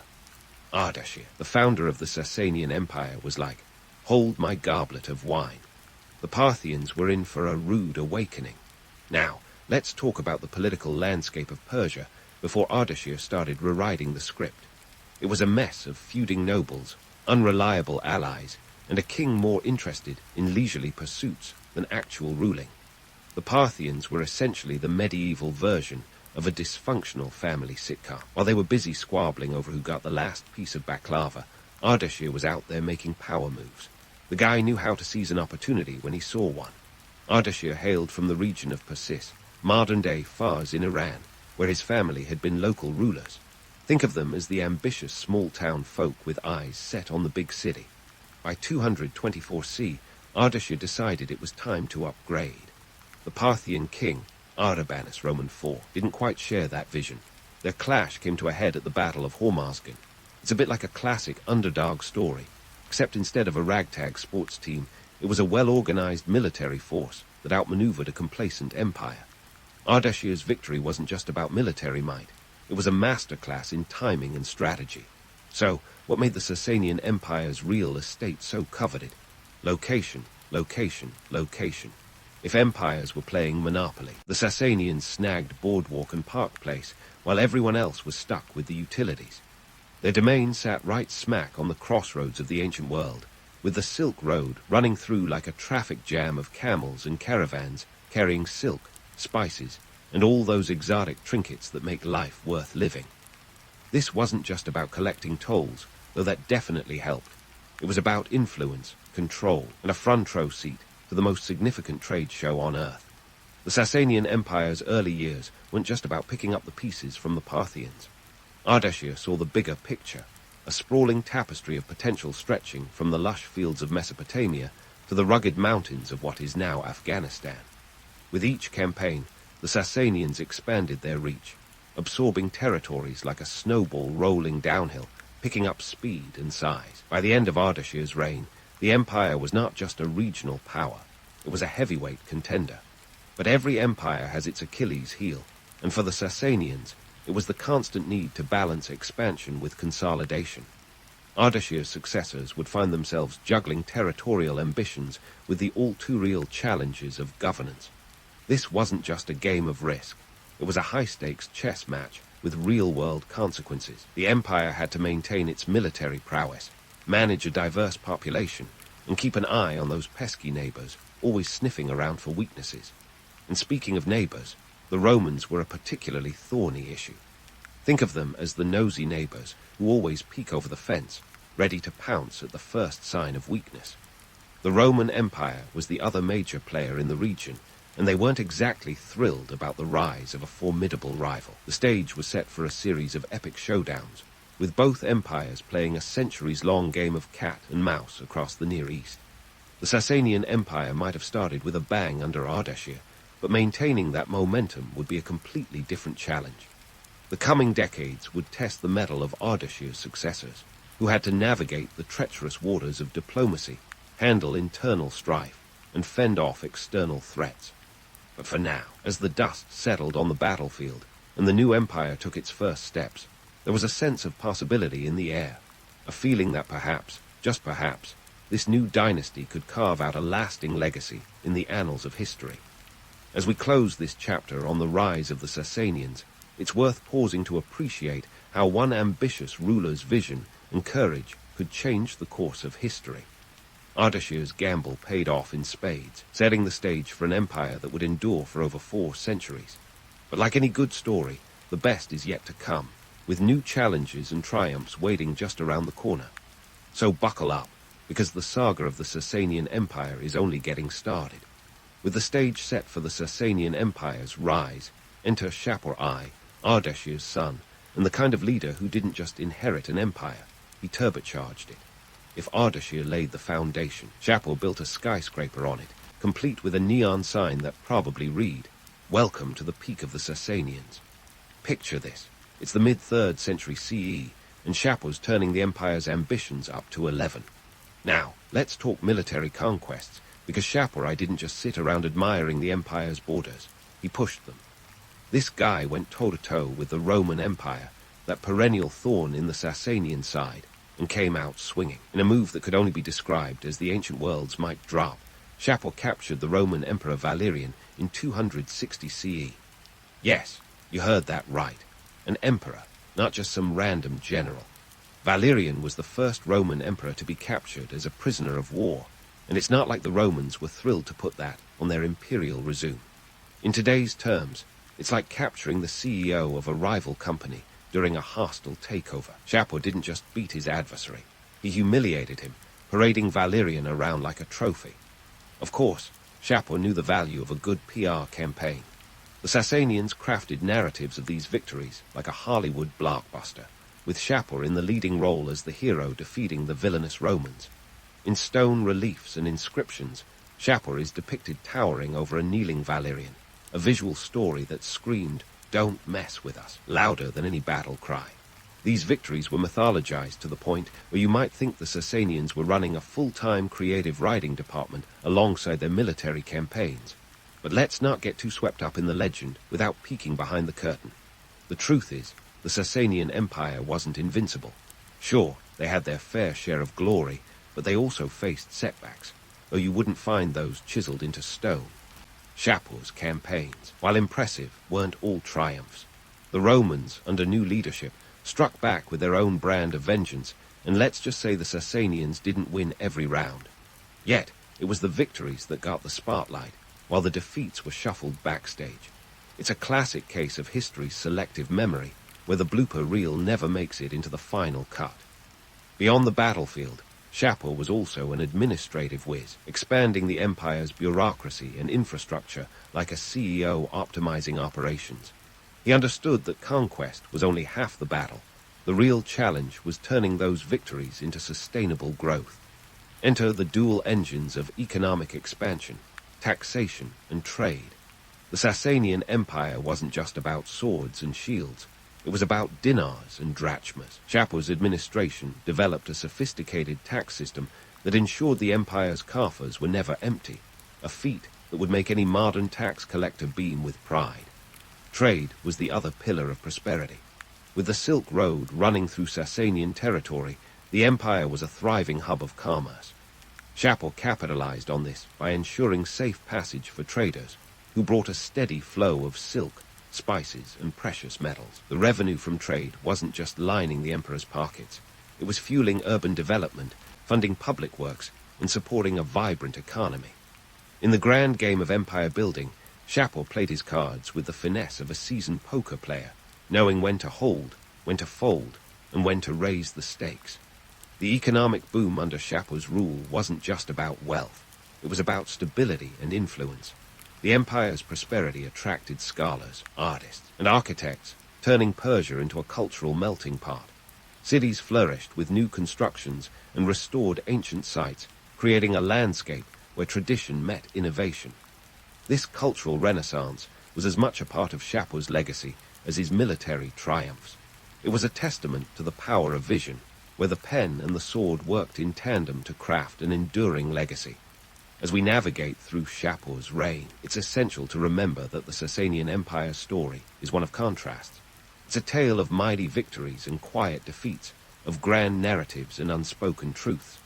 Shapo, with all his triumphs and tribulations, was a leader who understood that history is written not just by victors, but by those who control the narrative.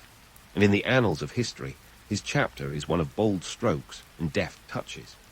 Shapo's reign was a high watermark for the Sasanian Empire, a testament to the heights that ambition, strategy, and a bit of showmanship could achieve. As we look ahead to the next chapters in this epic saga, we'll see how the foundations laid by Ardashir and the expansions under Shapo set the stage for the challenges and opportunities that would define the next generation of Sasanian rulers. The empire was now a force to be reckoned with, poised on the precipice of even greater challenges and triumphs. Stay tuned, because this story is far from over, and the best tales have twists you never see coming. With the stage set for the Sasanian Empire's rise, the next chapter takes us from the grandeur of military conquest to the intricate tapestry of cultural and religious life in Sasanian society. Now, if you thought the Empire's battlefield exploits were impressive, wait until you see how they played the Game of Thrones with religion. Buckle up, because we're diving into the world of Zoroastrianism, the spiritual engine that powered the Sasanian state. Zoroastrianism wasn't just a religion. It was the empire's official app, pre-installed and running in the background of every state function. Think of it as the operating system that kept the imperial machine humming along. Officially adopted as the state religion by Ardashir I, Zoroastrianism's influence seeped into every aspect of governance and law, shaping policies and everyday life. This wasn't just about divine favor. It was about wielding power with the kind of finesse that would make a modern political strategist weep with envy. Zoroastrianism's appeal lay in its compelling narrative of cosmic dualism, a battle between order Ashar and chaos Drudge. It wasn't just a story of gods and spirits duking it out. It was a framework that justified the Sasanian ruler's authority. The kings, seen as earthly embodiments of divine order, were like cosmic referees, ensuring that good triumphed over evil. This duality wasn't just metaphysical mumbo-jumbo.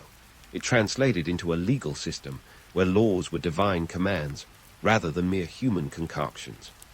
The Denkard, a collection of Zoroastrian texts, served as a legal and ethical guide, offering a roadmap to navigate the complexities of Sasanian society. But let's not get too swept away by the allure of religious unity. The reality was that the empire was a patchwork of faiths and cultures. While Zoroastrianism was the headliner, the supporting acts included Christians, Jews, Manichaeans, and a smattering of other religious communities. It's tempting to imagine a harmonious coexistence, but the truth is more akin to a family dinner where everyone's smiling for the photo while secretly plotting their next move. The Sasanians had to constantly juggle these diverse groups, balancing religious tolerance with the need to maintain Zoroastrian dominance. Contrary to the rosy picture of religious harmony, there were tensions simmering beneath the surface. The empire's official stance was one of tolerance, but tolerance often meant as long as you don't rock the boat. Christians, in particular, were seen as a fifth column due to their ties with the Roman Empire, the perennial adversary. This led to periodic crackdowns, with Christian communities facing persecution during times of heightened tension with the Romans. It's the age-old story of politics wrapped in the garb of religious zeal, nothing like a good scapegoat to rally the troops. Religious leaders, or mobads, held significant sway in the Sasanian hierarchy, their influence rivaling that of the nobility. They weren't just spiritual guides, they were power players in the political arena. The head of the Zoroastrian clergy, the Mobad, was a kingmaker, shaping policy and influencing succession. The Sasanian kings understood that keeping the clergy on side was crucial for maintaining legitimacy, and they lavished them with privileges and land to ensure their loyalty. Now, let's talk architecture, because in the ancient world, nothing screamed, "I'm important," quite like a monumental building. The Sasanians were masters of using architecture as propaganda, crafting structures that were as much about power as they were about aesthetics. The fire temples, with their eternal flames symbolizing divine presence, were not just places of worship. They were the empire's spiritual billboards. The most famous of these, the Temple of Anahita at Bishapur, was a marvel of engineering, its grandeur reflecting the empire's might and piety. But the architectural piece de resistance was the city of Ctesiphon, the Sasanian capital. With its iconic Tak Kasra arch, Ctesiphon was a statement piece, a tangible reminder of the empire's grandeur. This wasn't just about showing off. It was about sending a message to subjects and rivals alike. The arch, standing at a staggering 37 meters high, was the largest single-span vault of its time, a feat that would put even modern architects to shame. Ctesiphon's splendor was a testament to the Sasanian ability to blend artistry with political messaging, a practice that rulers throughout history have perfected. The construction of these monumental edifices wasn't cheap, far from it. The costs were astronomical, requiring vast resources that only an empire with a thriving economy could muster. The Sasanians funded these projects through their robust taxation system and the lucrative trade routes that ran through their territory. But this wasn't just about splurging on vanity projects. It was about investing in propaganda with a capital P. In a world where most people couldn't read or write, architecture was the most powerful form of communication, a universal language that everyone could understand. So, there you have it, a glimpse into the cultural and religious fabric of the Sasanian Empire. It's a story of contrasts, where the ideal of religious unity clashed with the messy reality of a diverse empire. It's a tale where monumental architecture wasn't just about beauty, but a tool for political expression. And it's a narrative where Zoroastrianism guided the empire's moral compass while navigating the treacherous waters of religious diversity. As we leave this chapter open, remember that the Sasanian saga is far from over, with new twists and turns waiting in the wings. Stay tuned, because the best stories are those that keep you guessing. The pageantry of the Sasanian Empire, while captivating, was about to meet the hard-nosed reality of what happens when a dynasty runs out of luck and leaders. The year was 628 CE, and the empire was on the brink of an internal meltdown following the death of Khosrow Roman II. Talk about a tough act to follow. Khosrow Roman II, also known as Khosrow Parviz, had ruled with an iron fist, a golden crown, and a penchant for grandiosity that would make even the most extravagant celebrity blush. But with his death, the empire found itself in a political free-for-all that made a game of musical chairs look orderly. Khosrow Roman II reign had been a roller coaster of success and excess. He had expanded the empire's territory to its zenith, stretching from the Nile to the Oxus River. But the cost of these glory days was a treasury that was emptier than a student's wallet by the end of the semester. His military campaigns against the Byzantine Empire, though initially successful, had drained the empire's resources faster than a sieve. The constant warfare had left the economy gasping for air, with high taxes and inflation running rampant like an out-of-control wildfire. And then there was the succession crisis. Khosrow Roman II had so many heirs that it was like a medieval version of a reality TV show, The Real Households of Persia. His sons squabbled over the throne with a ferocity that would make a pack of starving wolves look civilized. The brief reigns of Shah-bearers and Ardashir Roman III were mere blips, as they were quickly ousted in the chaos. It was a veritable carousel of power struggles, with everyone jockeying for position and nobody actually leading. It's the kind of political instability that makes you long for the good old days of a single tyrant. Amidst this turmoil, the economic chickens came home to roost.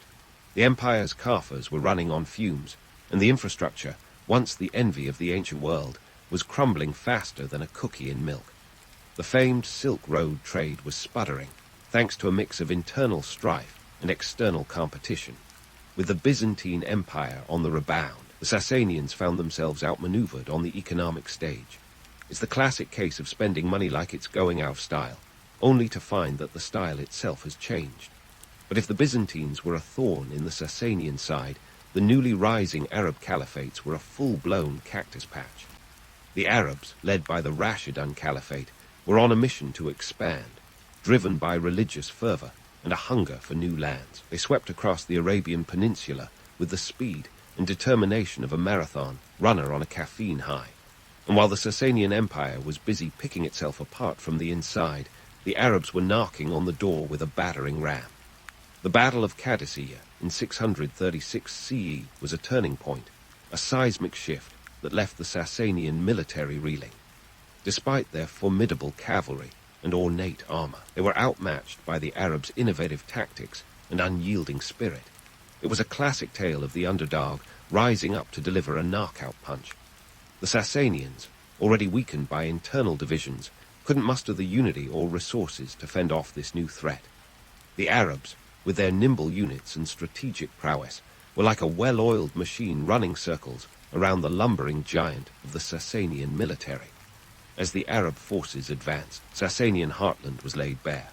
The once mighty empire was reduced to defending its core territories, a far cry from its expansionist glory days. The strategic blunders and lack of coherent leadership were glaring, as if the empire was trying to play a game of chess blindfolded. With each defeat, the Sasanian nobility squabbled and pointed fingers, more concerned with preserving their own power than with rallying a unified defense. By 651 C, the writing was on the wall, or perhaps, more aptly, the writing was on the sand, as the Arab forces finally captured Ctesiphon. The fall of the capital was the final nail in the Sasanian coffin, a dramatic conclusion to an empire that had once dominated the ancient world. Yazdijerd Roman III, the last Sasanian king, fled into obscurity, a tragic figure in a Shakespearean drama that had run out of scenes. His death marked the official end of the Sasanian Empire, leaving a power vacuum that the Arabs were more than happy to fill. The legacy of the Sasanians, however, wasn't entirely swept away by the sands of time. Their administrative practices, cultural contributions, and architectural marvels left an indelible mark on history, influencing the Islamic caliphates that followed. But the romantic notion of a grand empire brought low by its own hubris and mismanagement remains a potent reminder of the cyclical nature of history. The Sasanians' decline wasn't just a failure of leadership. It was a cautionary tale of how unchecked ambition, economic overreach, and internal discord can topple even the mightiest of empires. As we look back at their story, it's clear that the threads of history are woven with both triumph and tragedy, each empire a tapestry of human endeavor and error. And so, as we close this chapter on the Sasanian Empire's decline, remember that the echoes of their rise and fall still resonate today, a testament to the enduring impact of history's grand narratives. But don't get too comfortable. There's more to this tale waiting in the wings, with new players and fresh challenges on the horizon. Stay tuned, because in the theater of history, the curtain never truly falls. In the grand theater of history, as the curtain fell on the Sasanian Empire, the echoes of its existence continued to reverberate, leaving an indelible mark on the pages of time. While the empire's final act was a tragic tale of missteps and misfortunes, its legacy was anything but ephemeral.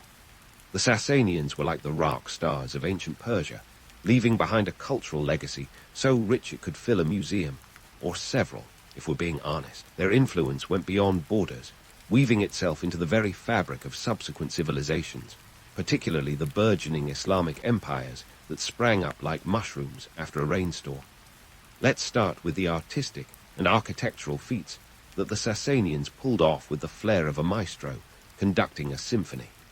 The empire's architectural genius was on full display in their grand palaces and fire temples, structures that were more than just piles of stone.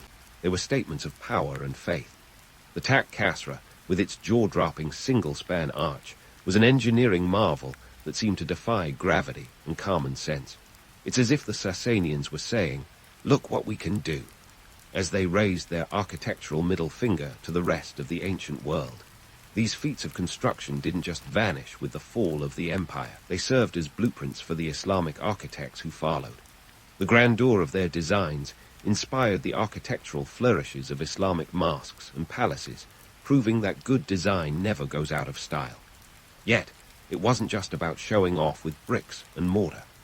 The Sasanians were also trailblazers in governance, setting up administrative systems that were the envy of their neighbors. They had a knack for organization that would make a modern-day bureaucrat tear up with joy.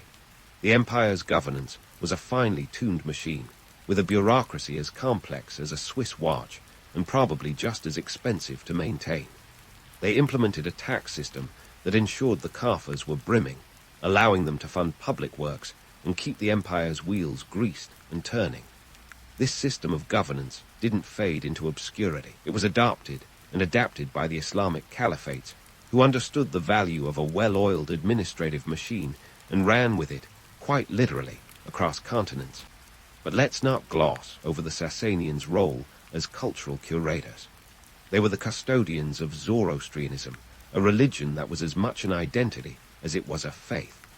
The Sasanians weren't just religious leaders. They were the spiritual gatekeepers of a tradition that stretched back to the mists of ancient Persia.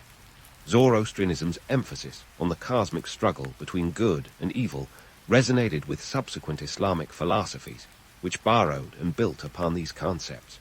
It's like the Sasanians were the original DJs, spinning old Zoroastrian beats into new Islamic tracks that would dominate the airwaves of the medieval world. Now, let's talk about the Sasanian influence on the Islamic Golden Age, a period of intellectual and cultural flourishing that was, in no small part, built on the foundations laid by the Sasanians.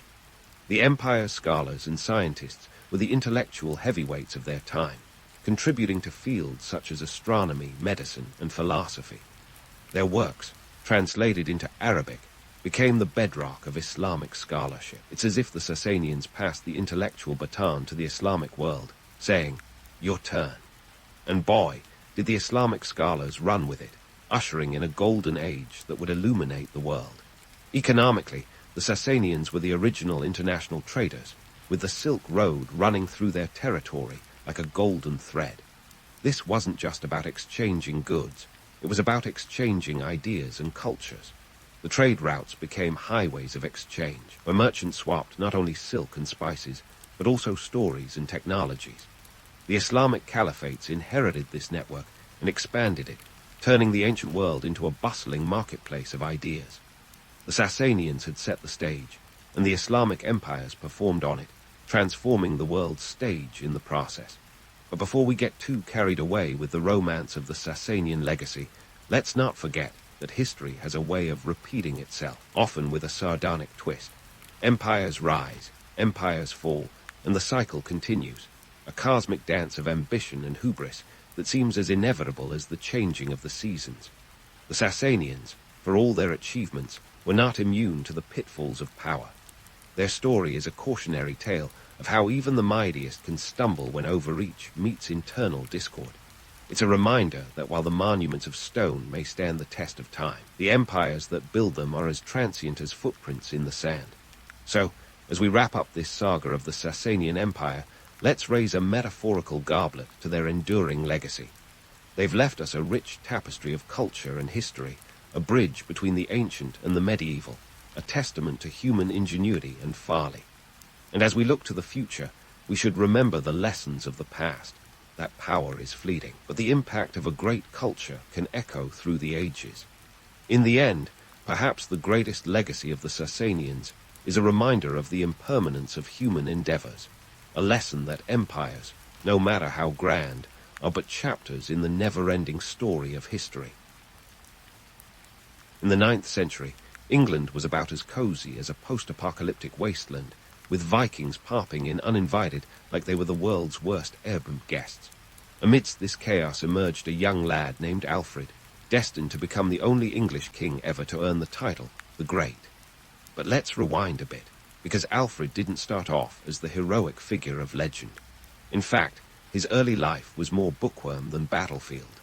Born in 849, Alfred was the 5th son of King Ethelwulf of Wessex. That's right, 5th. In a royal family, that usually means you're about as likely to sit on the throne as your odd cousin is to win the lottery.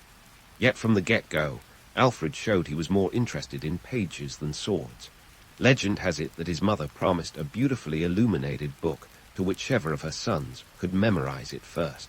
while his brothers were probably off swinging sticks at each other. Young Alfred dove into those pages like they held the secrets of the universe. And just like that, he won the book. Who knew literacy could be so competitive? Now, let's not get too swept away by this charming tale. Reality check. It's likely more myth than fact. A nice little story to paint our hero as a precocious scholar. Back in the 9th century, books were the medieval equivalent of Teslas. Rare, expensive, and likely to make you the talk of the town. It's plausible that Alfred had a keen interest in learning, but whether he was actually given a book as a prize is something medieval spin doctors might have cooked up to make him seem like the teacher's pet of kings. But there's more to young Alfred's story. His formative years weren't just about scholarly pursuits. They were set against a backdrop of a rather turbulent England, where the political landscape was shakier than a Jenga tower in an earthquake. You see, the Vikings had developed quite the affinity for raiding English monasteries. Why? Because monasteries were the medieval equivalent of piggy banks, stuffed with goodies like gold and silver, and guarded by monks more concerned with eternal salvation than hand-to-hand combat. England at the time was divided into several kingdoms: Wessex, Mercia, Northumbria, and East Anglia, each with its own local politics and power struggles. Alfred's dad, King Ethelwulf, ruled over Wessex, the southwestern chunk of the island. Ethelwulf himself is a bit of a curiosity. In 856, he made a pilgrimage to Rome, taking Alfred along. This was a big deal, not least because travel then wasn't exactly first-class comfort. Crossing the Channel and trekking to Rome was like signing up for a backpacking trip through a medieval minefield. Now, let's talk about the Viking raids. These weren't just your run-of-the-mill smash-and-grab jobs. In 865, the Great Heathen Army, a coalition of Norse warriors, decided it was time for a more permanent arrangement in England. Think of them as the original urban squatters, but with battle axes. By the time Alfred was in his teens, the Vikings were establishing a firm grip on the island, turning up the heat on the local rulers who were scrambling to hold onto their shaky thrones. Alfred's family wasn't immune to these pressures. When his father died in 858, the crown passed not to Alfred, but to his older brothers. The line of succession was as convoluted as a modern-day soap opera. First came Ethelbald, who ruled for just a couple of years before kicking the bucket. Next up was Ethelbert, who also didn't last long, leaving the throne to Ethelred.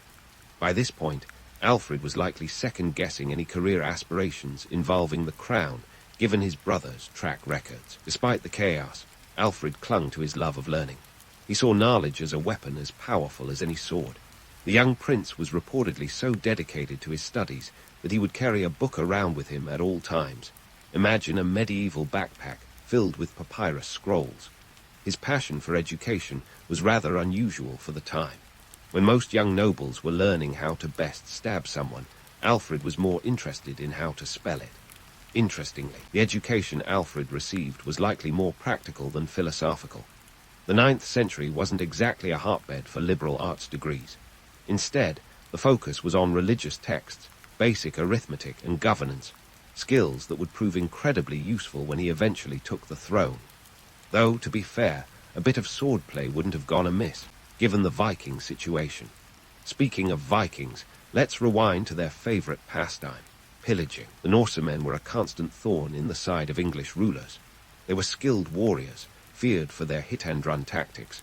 Think of them as the original flash mobs, but instead of dancing, they were, well, pillaging. In 878, they nearly succeeded in conquering all of England, forcing Alfred to retreat into the swamps of Somerset. But that's a tale for another day.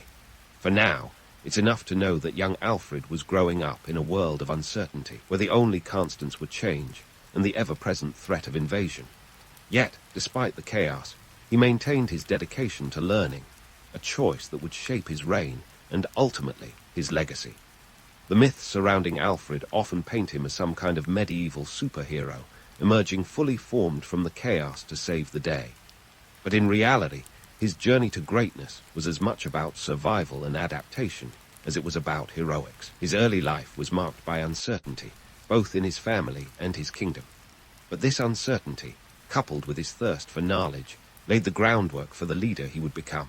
So, as we wrap up this first chapter in the saga of Alfred the Great, remember that legends are often polished to a shine that real life rarely achieves. The young prince wasn't born a legendary ruler. He was a kid who liked books in a world that preferred swords, and that, in its own way, is a story worth telling. So, young Alfred, book-toting in a world of battle axes, found himself on the threshold of a storm that was less about pages and more about pillaging. Let's shift the spotlight onto those Scandinavian tourists who made England their favorite holiday destination. Spoiler alert, it wasn't for the fish and chips. The Vikings, those Norse adventurers with a penchant for plunder, saw England as a literal treasure map. And why wouldn't they? The English coastlines were like an all-you-can-loot buffet, with monasteries serving as the main course.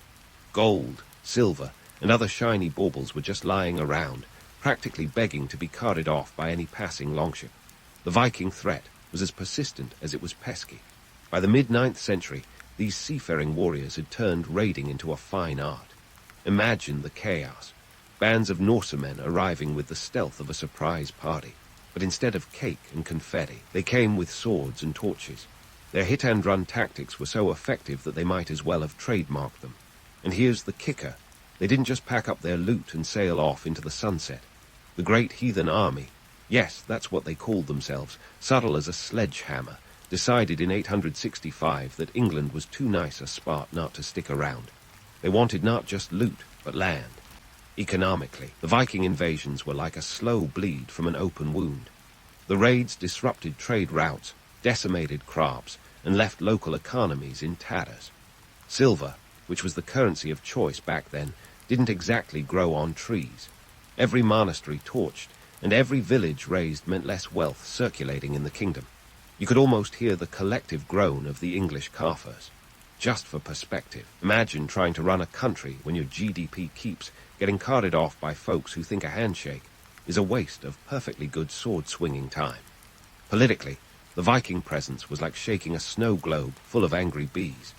The English kingdoms, already a patchwork of alliances and rivalries, found themselves in a constant state of flux. Each ruler was juggling the dual challenges of defending against external threats and quelling internal dissent. It was a high-stakes game of keep-away, with the Vikings always one step ahead. The political landscape was as treacherous as the Viking longships were swift. Now, let's talk about Alfred's baptism by fire. By the time he was old enough to know which way to point a sword, the Viking threat was at its zenith. In 871, Alfred's elder brother, King Ethelred, was bearing the brunt of this Norse onslaught. The Battle of Ashdown was one of those pivotal moments that tested the mettle of every Englishman on the field. It was a frosty day in January when the English forces, led by Ethelred and Alfred, faced the Vikings in a confrontation that was more David and Goliath than a fair fight. The English were outnumbered, outgunned, and out of luck, or so it seemed. Here's a plot twist for you. Ethelred, the reigning king, decided prayer was more pressing than battle strategy, leaving Alfred to lead the charge. Imagine Alfred, the bookish prince suddenly thrust into the limelight, probably missing his scrolls but gripping his sword. And then, against the odds, they won. It was a hard-fought victory, the kind that legends are made of. But this wasn't a fairy tale. It was a blood-soaked battlefield where survival meant everything.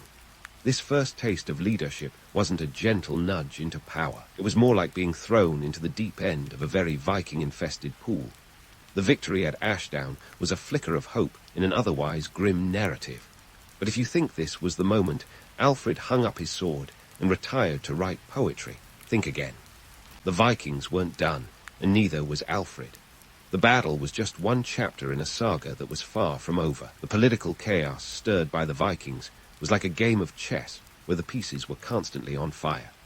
Alfred, who had probably hoped for a quieter life of learning, was now a key player in a game that required both brains and brawn. As he stepped up to fill the void left by his brother's inconsistent leadership, he had to navigate not just the Viking threat, but also the turbulent waters of English politics. It was a period of trial and error, of learning on the job in the most brutal way possible. The Vikings' penchant for settling in, rather than just raiding, forced English leaders to rethink their strategy. It wasn't enough to repel attacks. They needed to reclaim land and restore stability. Alfred, who had spent his youth with books instead of battle axes, now had to adapt. His education in governance and religion, once seemingly abstract, became critical tools in his arsenal. He had to figure out how to unite a fractured kingdom, bolster a faltering economy, and outmaneuver an enemy that seemed to have the upper hand at every turn. The Viking invasions were more than just a series of unfortunate events. They were a catalyst for change. The economic toll they exacted forced innovations in taxation and resource management. The political chaos they stirred necessitated alliances and reforms. And through it all, Alfred was there, learning, adapting, and preparing to become the leader history remembers. But let's not put him on a pedestal just yet. His journey from reluctant prince to legendary king was still unfolding, with many more trials ahead. So, as we pause this chapter of Alfred's story, remember, the legends are often larger than life, but the reality is where the true grit lies. And Alfred's reality was just heating up. So, as the fires of reality heated up around Alfred, he didn't just sit back and watch the kingdom roast like a neglected marshmallow. Instead, he decided it was time for a strategic makeover, one that would be remembered for centuries. And so, from the ashes of chaos, Alfred the Great began to craft a military strategy that was as innovative as it was effective. First, let's talk guerrilla tactics. Alfred wasn't about to confront the Vikings head-on in a battle of sheer numbers. That would be like trying to outshout a metal band with a kazoo. Instead, he took a page from the book of unconventional warfare. Picture this: small, nimble bands of warriors moving stealthily like shadows across the landscape, striking when least expected. This wasn't about glorious, sweeping battles. It was about survival, precision, and psychology. Alfred's forces became the ninja warriors of the early Middle Ages, proving that you didn't need to be the biggest to be the baddest. But Alfred didn't just rely on hit-and-run tactics. Enter the bars, or fortified settlements, which were the medieval equivalent of neighborhood watch on steroids. Alfred understood that to defend a kingdom, you needed more than just bravery and a good sword arm. You needed infrastructure. So, he went on a bit of a building spree, constructing a network of bars across Wessex. These weren't just any old forts. They were strategically placed strongholds that served as defensive bastions against Viking incursions. Now, let's break down the logistics and costs of these fortresses. Building a bar wasn't like throwing up a garden shed. It required manpower, resources, and a fair amount of medieval crowdfunding. Alfred's plans called for a bar every 30 kilometers or so, ensuring that no spot in the kingdom was more than a day's march from safety. Imagine the logistical nightmare of coordinating this in a time when your fastest mode of communication was a guy on a horse. The construction of a typical bar involved everything from earthen ramparts to timber palisades, and it didn't come cheap. Records from the time suggest that the construction of these fortresses was funded by a system of taxation that would make a modern accountant weep. The costs were substantial, but Alfred had the foresight to know that the price of defense was far less than the cost of defeat. And it wasn't just about money. It was about rallying a population that had grown weary of endless Viking raids. These bars were more than just military installations. They were symbols of resistance, hope, and communal effort. And then there's the legend of the burnt cakes. Oh, the irony of it all. Alfred, supposedly on the run and in hiding, is said to have taken refuge in a peasant woman's home. She asked him to keep an eye on her cakes while she went about her chores. Distracted by the weight of the kingdom on his shoulders, Alfred let the cakes burn to a crisp. When she returned, she scolded him for his negligence, unaware she was berating her king. It's a charming little story, a slice of medieval PR that paints Alfred as a humble and relatable ruler. But let's be real. This tale is likely more fiction than fact, crafted to humanize a man who was, in truth, engaged in the grueling business of nation-building. The appeal of the burnt cake story is undeniable. It's a moment that makes Alfred seem approachable, even fallible, a king who could make mistakes like anyone else. And in a time when kings were often seen as distant, almost otherworldly figures, a bit of humility went a long way. But let's not get too carried away. The real Alfred was less about culinary misadventures and more about strategic genius. His knack for turning setbacks into comebacks was legendary, and it's what truly set him apart. Take, for instance, the way Alfred dealt with the Viking threat. When the Vikings decided they'd rather settle than continue their nomadic lifestyle of plunder, Alfred didn't just try to eject them with brute force. Instead, he brokered the Treaty of Wedmore in 878, a masterstroke of diplomacy that established the Danelaw, a region where Norse law would prevail. This wasn't about capitulating to Viking demands. It was about creating a buffer zone that allowed Alfred to consolidate power in the south while containing the Norsemen in the north. Economically, the Treaty of Wedmore was a game-changer. It allowed for a period of relative stability, giving Alfred the breathing room to implement economic reforms. Coinage was standardized, trade routes were restored, and a system of taxation was formalized.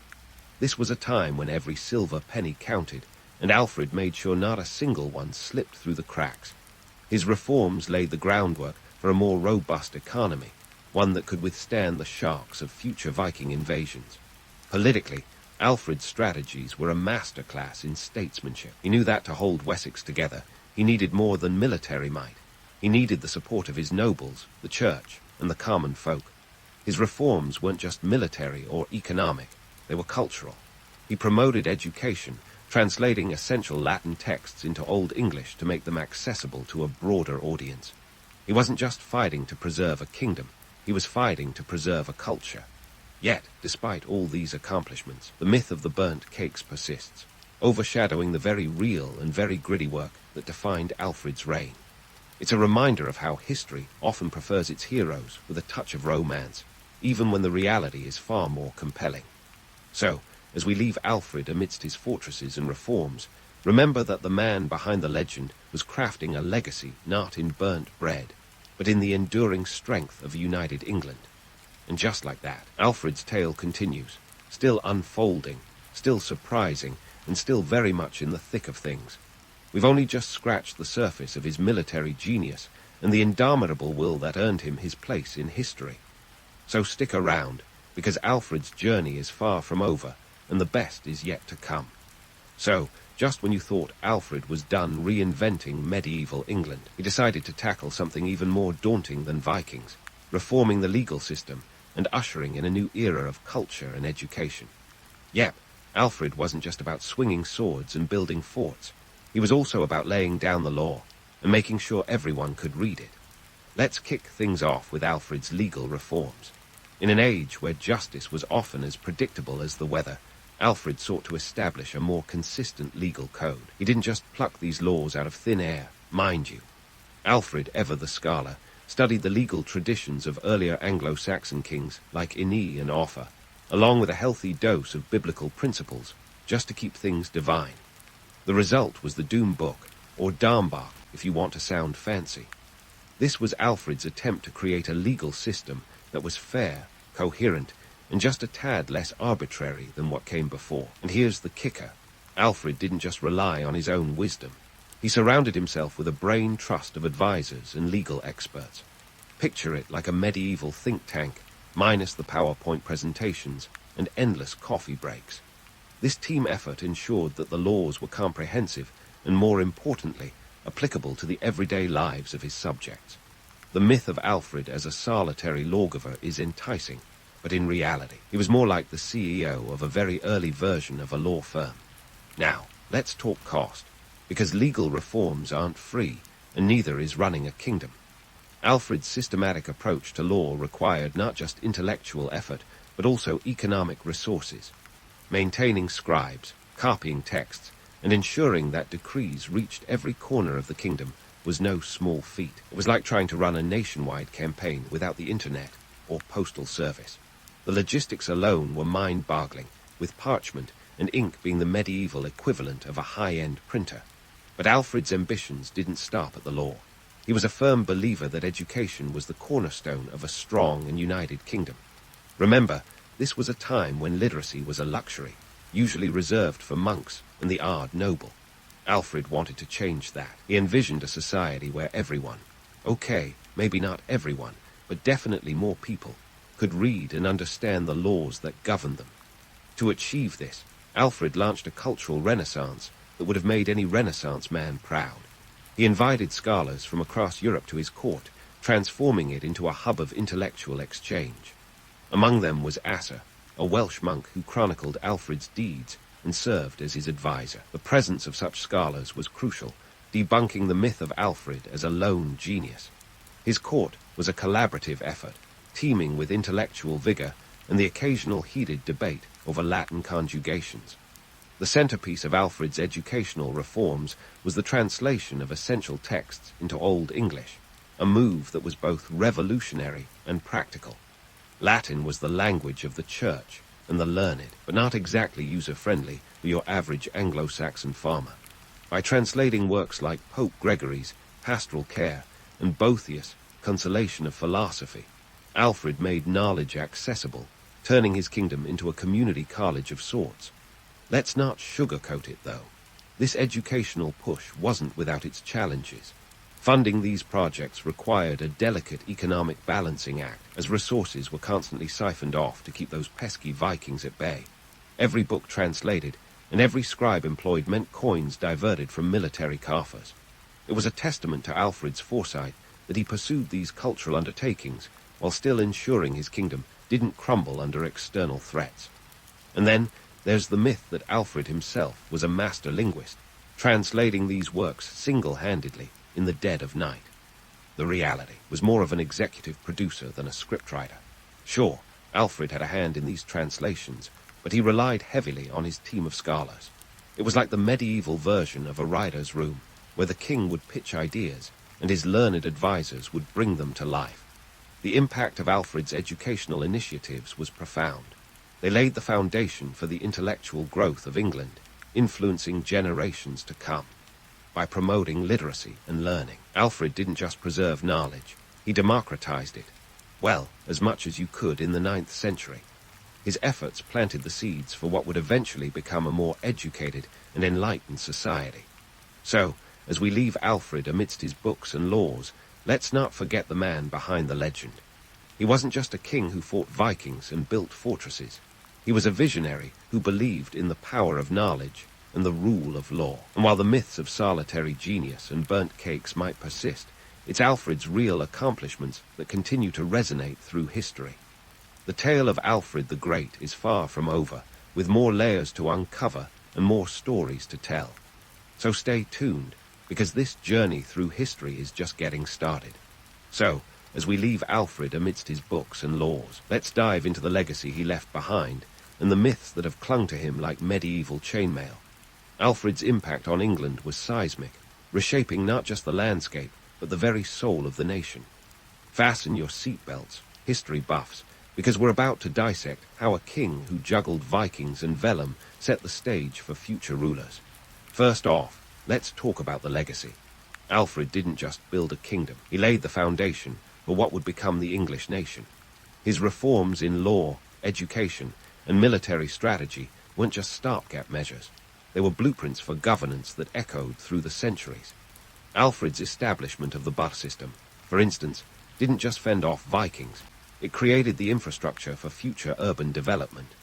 These fortified settlements were the precursors to the modern towns and cities that dot England today. Next time you're sipping tea in Winchester or wandering the streets of Exeter, give a nod to Alfred. Without his foresight, you might be doing that under a Viking banner. Then there's the political savvy that would make any modern spin doctor weep with admiration. Alfred's Treaty of Wedmore and the subsequent creation of the Danelaw wasn't just a truce. It was a masterstroke of diplomacy that allowed for coexistence. By acknowledging the Norse presence in the north, Alfred not only preserved his southern kingdom, but also set a precedent for dealing with foreign powers, something future rulers would have to deal with in spades. In a world where diplomacy often took a backseat to decapitation, Alfred's strategies were nothing short of revolutionary. Economically, the stability Alfred brought allowed for something resembling a medieval economic boom. Coins minted during his reign, bearing his image, of course, became more standardized, facilitating trade and commerce. It was like upgrading from a barter system to a functional economy overnight. Imagine the medieval equivalent of a stock market surge, with silver pennies jingling in the pockets of traders and merchants. Alfred's reign marked a period of relative prosperity, laying the groundwork for a burgeoning middle class that future kings would rely upon.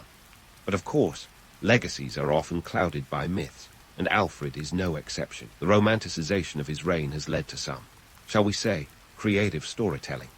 Take the legendary tale of Alfred's cakes, for example. It's a charming yarn that paints him as a humble, relatable figure, more worried about burning bread than burning kingdoms. Yet, it's a story likely concocted to humanize a king who, in reality, was far too busy fending off Norse invaders and drafting legal codes to worry about culinary blunders. The allure of these myths is undeniable. They're like the medieval version of a Hollywood script, complete with relatable heroes and moral lessons. Yet, behind the myth lies the gritty truth of Alfred's reign. The reality was less about romantic heroics and more about relentless pragmatism. Alfred's time on the throne was a constant balancing act, juggling the demands of war, governance, and reform. His successes were hard-won, often in the face of overwhelming odds. For every legendary victory at Ashdown, there were countless skirmishes, setbacks, and sleepless nights spent strategizing in candlelit halls. The man behind the myth was a determined leader whose vision carved a path through the chaos of the 9th century. Alfred's influence extended beyond his own lifetime, shaping the destinies of future kings. His grandson, Ethelstan, would later become the first king to rule over a unified England, a feat that would have been unthinkable without the groundwork laid by Alfred. The institutions and cultural shifts initiated during Alfred's reign provided a framework for unity that resonated through the ages. England, as a cohesive entity, owes much to Alfred's vision of a common identity, one forged through education, law, and shared purpose. But let's not get too swept away by the romance of it all. The reality was that Alfred's reforms were as much about survival as they were about idealism. He wasn't some altruistic visionary dreaming of a united England. He was a king facing existential threats at every turn. His decisions were driven by necessity as much as by ambition. The Vikings weren't just a nuisance. They were a force that required a complete overhaul of military and political strategies. Alfred's genius lay in his ability to adapt and innovate, turning adversity into opportunity. In the end, Alfred's legacy is a tapestry woven from both legend and reality. The myths that surround him, while entertaining, often obscure the true grit and determination that defined his reign. Yet, it's this very blend of romance and reality that makes Alfred's story so compelling. He was a king who faced down the chaos of his time with a clarity of purpose that few could match. His reign was a testament to the power of vision and the willingness to fight for a future beyond the horizon. So, as we wrap up this journey through the life and legacy of Alfred the Great, let's remember him not as a one-dimensional hero of legend, but as a complex figure of history. A man who, through sheer determination and a touch of genius, reshaped a fractured land into a nascent nation. The myths may endure, but it's the reality of his accomplishments that continue to inspire. Alfred's story is a reminder that history is not just about the grandiose tales we tell, but about the hard-fought victories and quiet resilience that truly shape the world. When it comes to historical legacies, Genghis Khan is the guy who could never be accused of thinking small. He wasn't content with just a kingdom or two. He went for the whole enchilada, an empire stretching from the Pacific Ocean to the Caspian Sea, roughly 9 million square miles of land. That's more than double the size of the Roman Empire at its peak. Now, managing such a colossal expanse wasn't the kind of thing you could do with a few smoke signals or a really loud messenger. Nope, the Mongols needed something more efficient, more organized, and frankly, way cooler. Enter the Yam, the Mongol Empire's version of a postal system. Think of it as the medieval precursor to FedEx, but with more horses and less paperwork. Around 1200 AD, Genghis Khan, the man with a plan and a rather impressive mustache, set about creating this groundbreaking communication network. It was the secret sauce that held his sprawling empire together, like glue on a particularly ambitious arts and crafts project. The logistics. Oh, they were something to behold. The Yam wasn't just a few guys on horseback. No, it was a vast network of relay stations, strategically placed about 20 to 30 miles apart across the empire. That's roughly the distance a horse could gallop in a day without needing a spa vacation. Each station was stocked with fresh mounts and provisions, ensuring that messages could be relayed quickly and efficiently from one end of the empire to the other. Picture a relay race, but instead of batons, you have scrolls, and instead of sneakers, you have hooves. The system was manned by a legion of horsemen known as Yamchai. who were essentially the medieval version of your local delivery driver, but with more sword skills and fewer traffic lights. These guys were the unsung heroes of the Mongol Empire, carrying messages across vast distances at breakneck speeds. And let's not forget, this was all happening in a time when a good road was basically a dirt path that hadn't been washed away by the last downpour. Now, you might be thinking, so what? It's just a fancy mail system. But the importance of the yam can't be overstated. It was the lifeline of the empire, enabling Genghis Khan and his successors to issue orders, manage resources, and keep tabs on their far-flung territories. It was like having a direct line to the emperor without the awkward Zoom calls or dodgy Wi-Fi. In a way, the Mongols invented the medieval version of Uber Eats, but instead of delivering sushi, they were delivering state secrets and military orders. And just like today, speed was of the essence. A well-functioning yam was the difference between victory and defeat, between an empire held together or one that crumbled under its own weight. Now, here's a fun tidbit. To make sure the yam ran smoothly, Genghis Khan introduced something akin to a loyalty program. Officials traveling on state business were issued a special pass known as a paisa, a little metal tablet that granted them access to fresh horses and supplies at any yam station. It might not have earned you frequent flyer miles, but it did ensure you got where you needed to go without too much hassle. But let's not romanticize it too much. The reality was, the yam was a grueling, often dangerous job. Riders faced harsh weather, rough terrain, and the occasional bandit attack. And while the Mongol Empire is often remembered for its dazzling conquests and cultural exchanges, the yam was a reminder of the empire's less glamorous underbelly, the relentless, grinding machinery that kept it all running. So as we tip our hats to the Yamchai, let's also acknowledge the brutal efficiency of the system they served. In an empire as vast and varied as the Mongols, the yam was a testament to the power of organization, the backbone of an empire built on horseback, driven by the tireless pursuit of communication and control. But let's dig deeper into the Mongol postal system, the yam, and uncover the nuts and bolts that kept this grand machinery humming. Picture this, a vast network of relay stations, not unlike a medieval pit stopped for horses and riders. These stations, plopped down every 20 to 30 miles, were the backbone of the empire, a network so expansive it would make your local postal service blush. The distances covered were mind-boggling. The yam stretched from the icy fringes of Siberia to the sweltering sands of the Middle East, and from the lush valleys of China to the windswept steppes of Eastern Europe. If you think your morning commute is long, try galloping across continents. Now, maintaining these stations was no small feat. Each one was a bustling hive of activity, requiring a small army of attendants to keep things running smoothly. Horses needed feeding and grooming, supplies had to be stocked, and the occasional bandit had to be shooed away. The cost, substantial to say the least. It's estimated that maintaining this vast network amounted to about 10% of the empire's annual revenue. Yes, you heard that right. Genghis essentially poured 1/10 of his empire's wealth into this postal system. Talk about putting your money where your mouth is, or in this case, your mailbag. But why would a nomadic empire, famously known for its freewheeling lifestyle, need such a rigid, well-oiled system? The irony is delicious, isn't it? The Mongols, who lived by the motto, home is where your yurt is, depended on a network that required meticulous planning and consistency. The yam was less of a luxury and more of an absolute necessity. It allowed the empire to function as a cohesive unit rather than a scattered collection of tribes, and it ensured that Genghis and his successors could rule over their vast territories with an iron fist, or maybe an iron stirrup. Now, let's talk about the economic and social impact on local communities.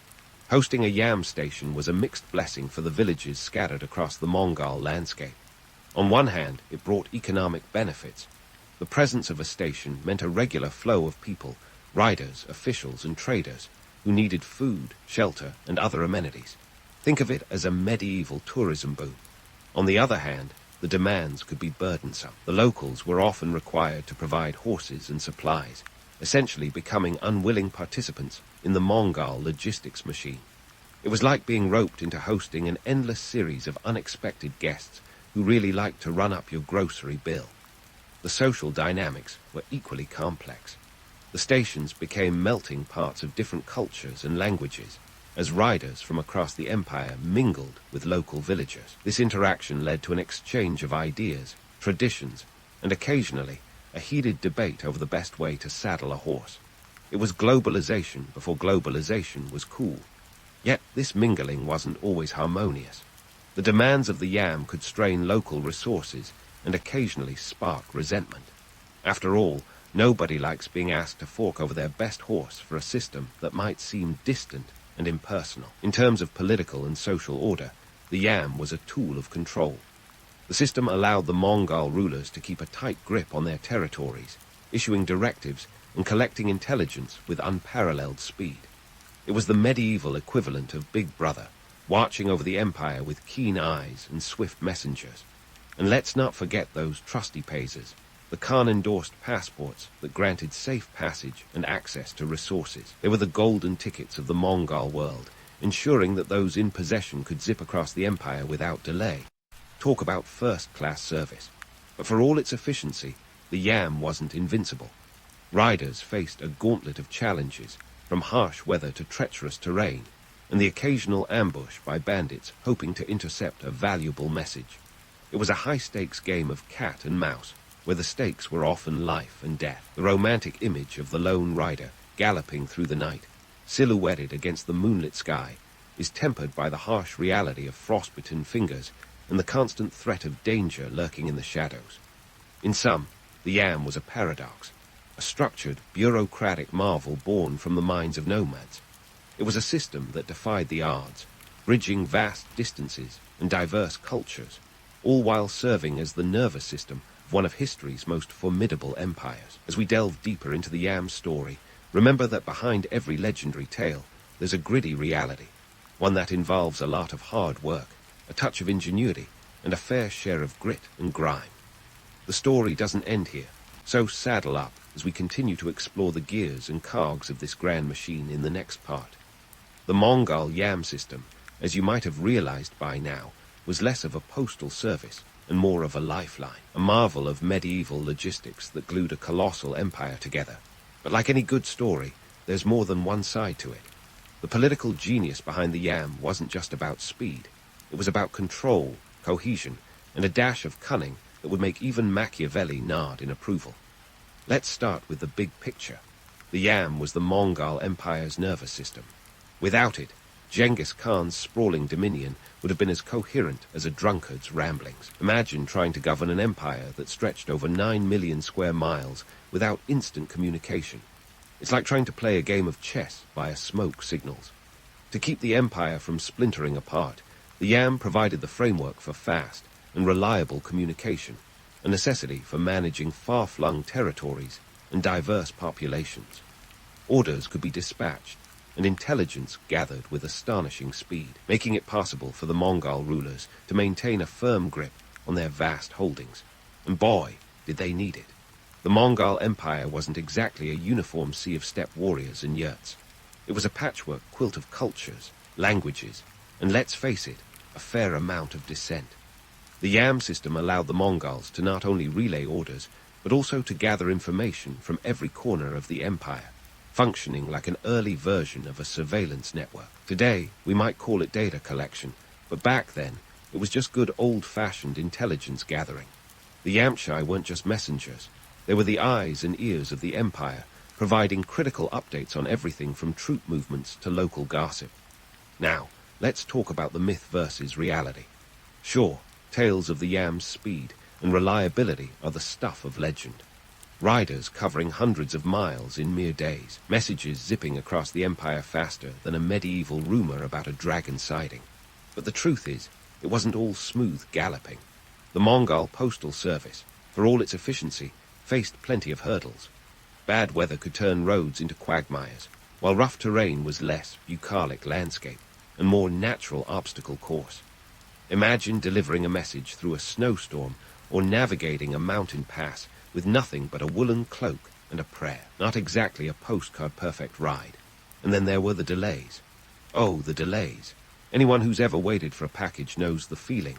One day you're expecting a delivery, the next you're wondering if it's been swallowed by a black hole. The yam riders, despite their best efforts, sometimes found themselves at the mercy of nature, bandits, and the occasional wayward horse. And let's not forget the logistical nightmare of keeping the stations stocked and the horses fresh. The system was efficient, but it wasn't foolproof. A misstep in planning or a shortage of supplies could throw a wrench into even the best-laid plans. Yet, despite these challenges, the Yam was a remarkable achievement. It was a system born out of necessity, driven by the Mongol Empire's relentless pursuit of order and control. The very idea of a nomadic people creating such an organized network is a testament to their adaptability and ingenuity. It's a bit like seeing a rock band known for its wild antics suddenly drop a concept album that's meticulously crafted and beautifully executed. But let's not get too romantic. The Yam wasn't a magic bullet that solved all problems. It was a tool, an effective one, but not without its limitations. For every triumphant tale of speed and precision, there was a rider bogged down by mud, or a station overrun by curious wolves. The reality was gritty and unglamorous, a testament to the hard work and determination of the Yamchai and the communities that supported them. In the end, the Yam was a reflection of the Mongol Empire itself, a complex, dynamic entity that thrived on adaptability and resilience. It was a system that united a vast and diverse empire, providing a backbone of communication and control that allowed the Mongols to rule with an iron fist and a swift horse. As we continue to explore this remarkable system, keep in mind the duality of its nature, the romance of the legend, tempered by the grit of reality. The Yam was a testament to human ingenuity and the relentless drive for connection, a story that continues to gallop through history, leaving a trail of dust and ore in its wake. But don't saddle up just yet. There's more to uncover about this medieval marvel. As we dig deeper into the tales and trials of the Yam, we'll continue to unravel the threads that connect the past to our modern understanding of communication and logistics. Stay tuned for the next leg of our journey as we explore the final pieces of this grand historical puzzle. So, as we ride deeper into the Mongol Empire's illustrious Yam system, it's time to lift the veil on its role as an ancient cultural highway. Beneath the romance of galloping horsemen and swift scrolls lies a story of cultural diffusion that would make even the most seasoned anthropologist swoon. The Yam wasn't just moving messages. It was a courier of culture, inadvertently trading ideas and traditions like a medieval version of the internet. Think of it this way. Every rider who dashed across the empire wasn't just a messenger. They were a cultural ambassador. As they traveled from the steppes of Mongolia to the bazaars of Baghdad, they carried more than just parchment. They were conduits of conversation, sharing stories, customs, and the odd joke about Genghis Khan's mustache. This constant movement of people and ideas meant that the Yam was less of a postal system and more of a cultural blender, mixing and merging the diverse traditions of the empire's subjects. The Mongols, in their quest for dominance, had inadvertently created one of history's greatest melting pots. The Yam stations, bustling with activity, became hubs of cultural exchange.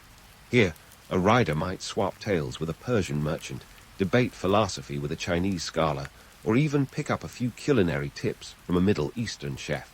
It was globalization before the term was even coined, a medieval mashup of cultures that left a lasting impact on the regions it touched. Now, let's sprinkle a bit of espionage into this cultural cocktail. The Yam wasn't just about exchanging pleasantries and recipes. It was also a vital tool of intelligence gathering. Imagine this. You're a Mongol Khan, sitting in your yurt and pondering the vastness of your empire. How do you keep tabs on all those territories without a CCTV camera in sight? Enter the Yamchai, the empire's eyes and ears. These riders weren't just delivering letters. They were gathering intel, eavesdropping on local gossip, and reporting back on anything that might interest their masters. The Yam became the Mongol version of MI6, a sprawling network of informants who could provide updates on everything from troop movements to the latest political intrigue.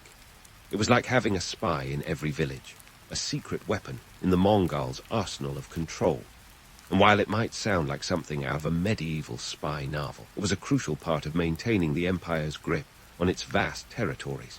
The Mongols were nothing if not pragmatic, turning their postal system into a tool of surveillance long before anyone had dreamed of wiretapping. And here's the kicker. This wasn't just about military intelligence.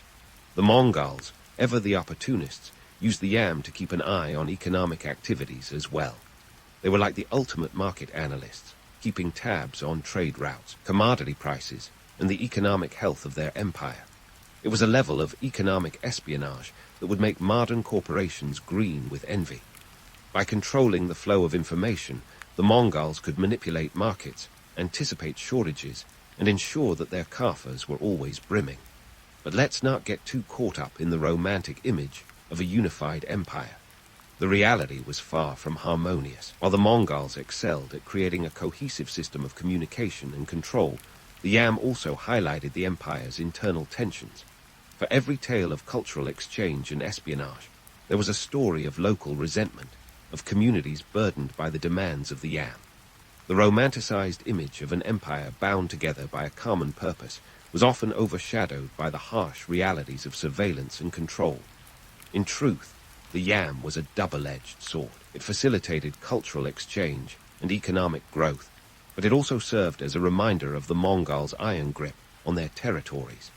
The very system that allowed for the sharing of ideas and traditions was also a tool of oppression, a means of maintaining order through constant oversight.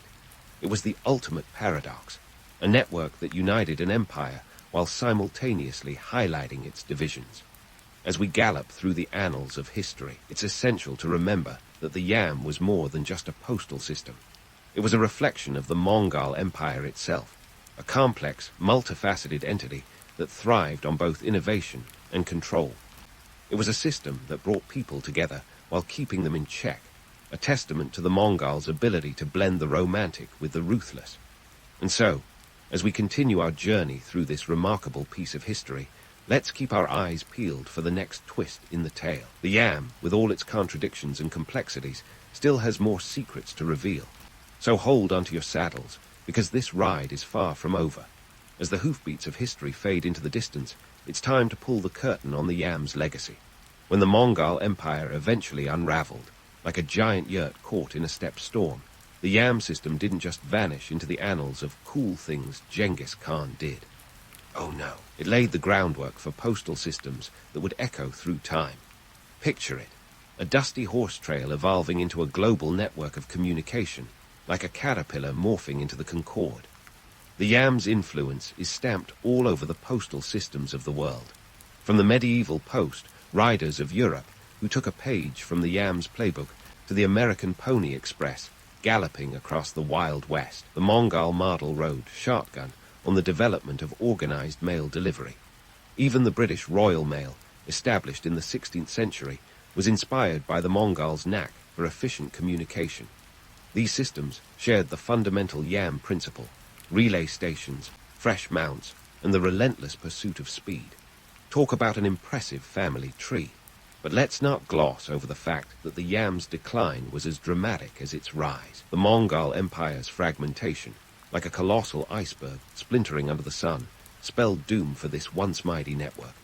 With the empire's collapse in the 14th century, maintaining such an extensive system became an uphill battle. No empire, no Yam. The stations fell into disrepair, the horses as neglected as a used car lot, and the riders left to find new gigs. It was a classic case of empire overextension meeting logistical exhaustion. Now, what can our modern world learn from the Yam's medieval magic? For starters, the importance of infrastructure.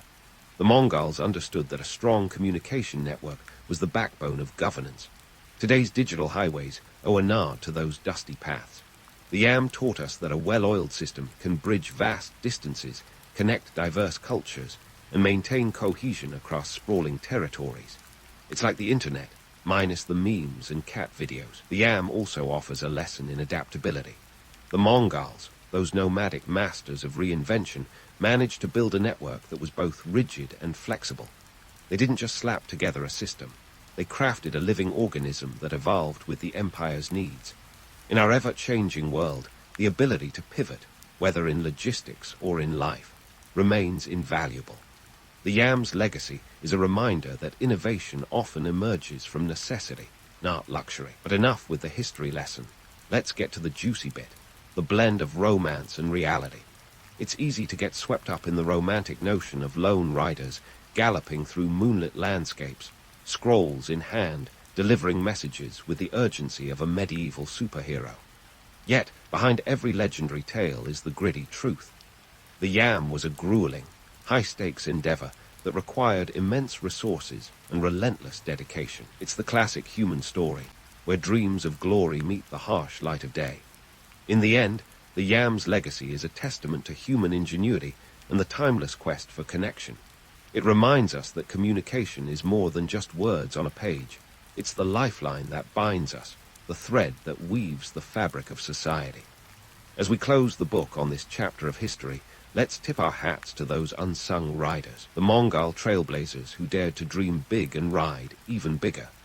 Their story gallops on, a reminder that the past is never as distant as it seems, and that the echoes of history continue to shape our world today. So next time you send a text or fire off an email, spare a thought for the Yam system, an ancient marvel that still whispers through the corridors of time.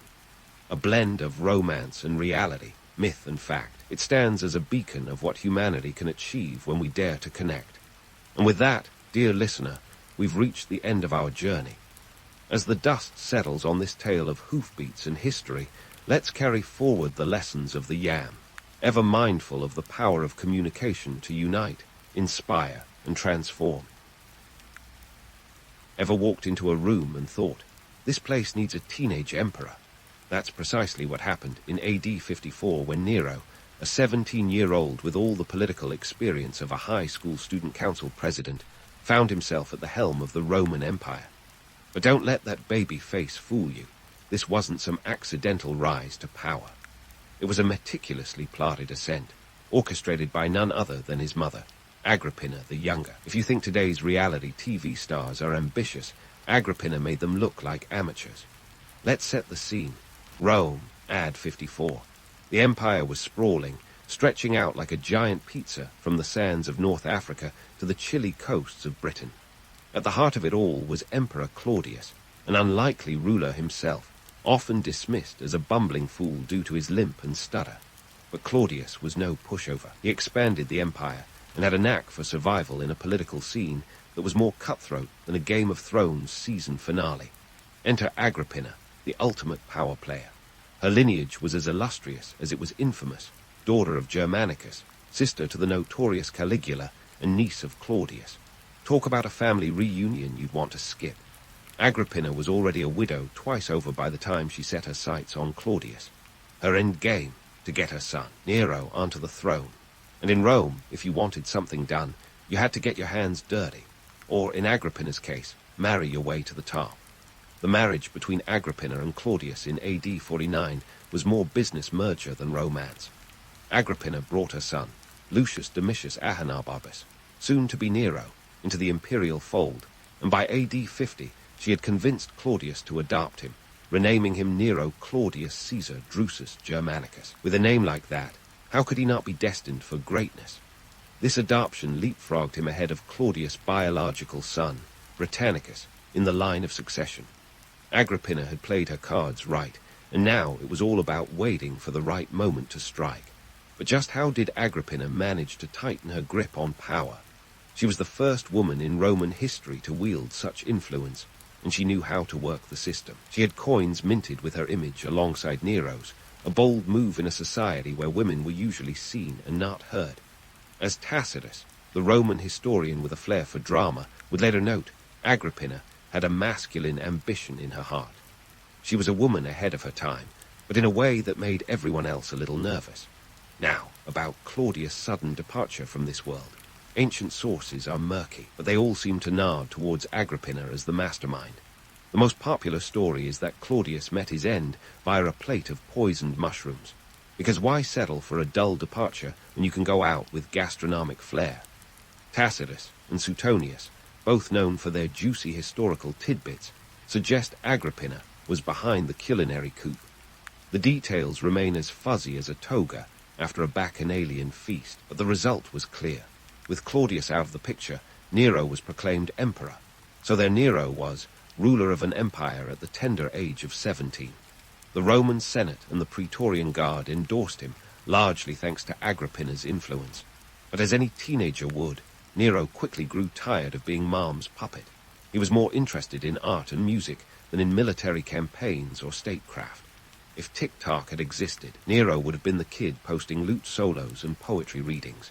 Nero's early reign was marked by a surprising level of stability, largely because Agrippina and a team of seasoned advisors, like the philosopher Seneca and the Praetorian prefect Burrus, were actually running the show. Seneca, the Stoic philosopher with a penchant for moral essays, probably had a few facepalm moments as he tried to steer Nero away from youthful indulgences. Meanwhile, Agrippina wasn't about to let her hard work go to waste. She stayed close, appearing at public ceremonies with Nero and trying to maintain her grip on power. But Rome wasn't built in a day, and neither was its complex web of intrigue. Nero's rise to power was as much about Agrippina's ambition as it was about the political realities of the time. The Roman Empire was a beast that needed a firm hand, and while Nero might have preferred strumming his lyre, the empire's demands were relentless. In those early years, Nero was more figurehead than emperor, a reality TV star caught in the spotlight, with Agrippina pulling the strings. Yet, as any teenager knows, there comes a time when you want to break free from your parents' shadow. Nero would soon tire of Agrippina's overbearing presence, setting the stage for one of history's most infamous mother-son relationships. But for now, in Ad 54, Nero's reign had just begun, a curious blend of youthful exuberance and cutthroat politics that promised anything but a dull moment. As Rome awoke to its new emperor, the stage was set for a reign that would be as spectacular as it was controversial, with Nero and Agrippina at the heart of it all. So, Nero's reign had just kicked off, and if you thought his early years were a wild ride, just wait, because now we're heading straight into his artistic ambitions. Picture a teenage emperor with a penchant for the arts that would have made even the most over-the-top rock stars of today look like wallflowers. Nero's love for music and performance was no mere hobby. It was an obsession that would soon find its way into the heart of Roman politics and society, much to the Senate's chagrin. Nero fancied himself a bit of a Renaissance man, except it was a few centuries too early for that. He was the triple threat extraordinaire of his time. He sang, he played the lyre, and he acted. Imagine a young ruler whose idea of statecraft included serenading his subjects and delivering theatrical performances.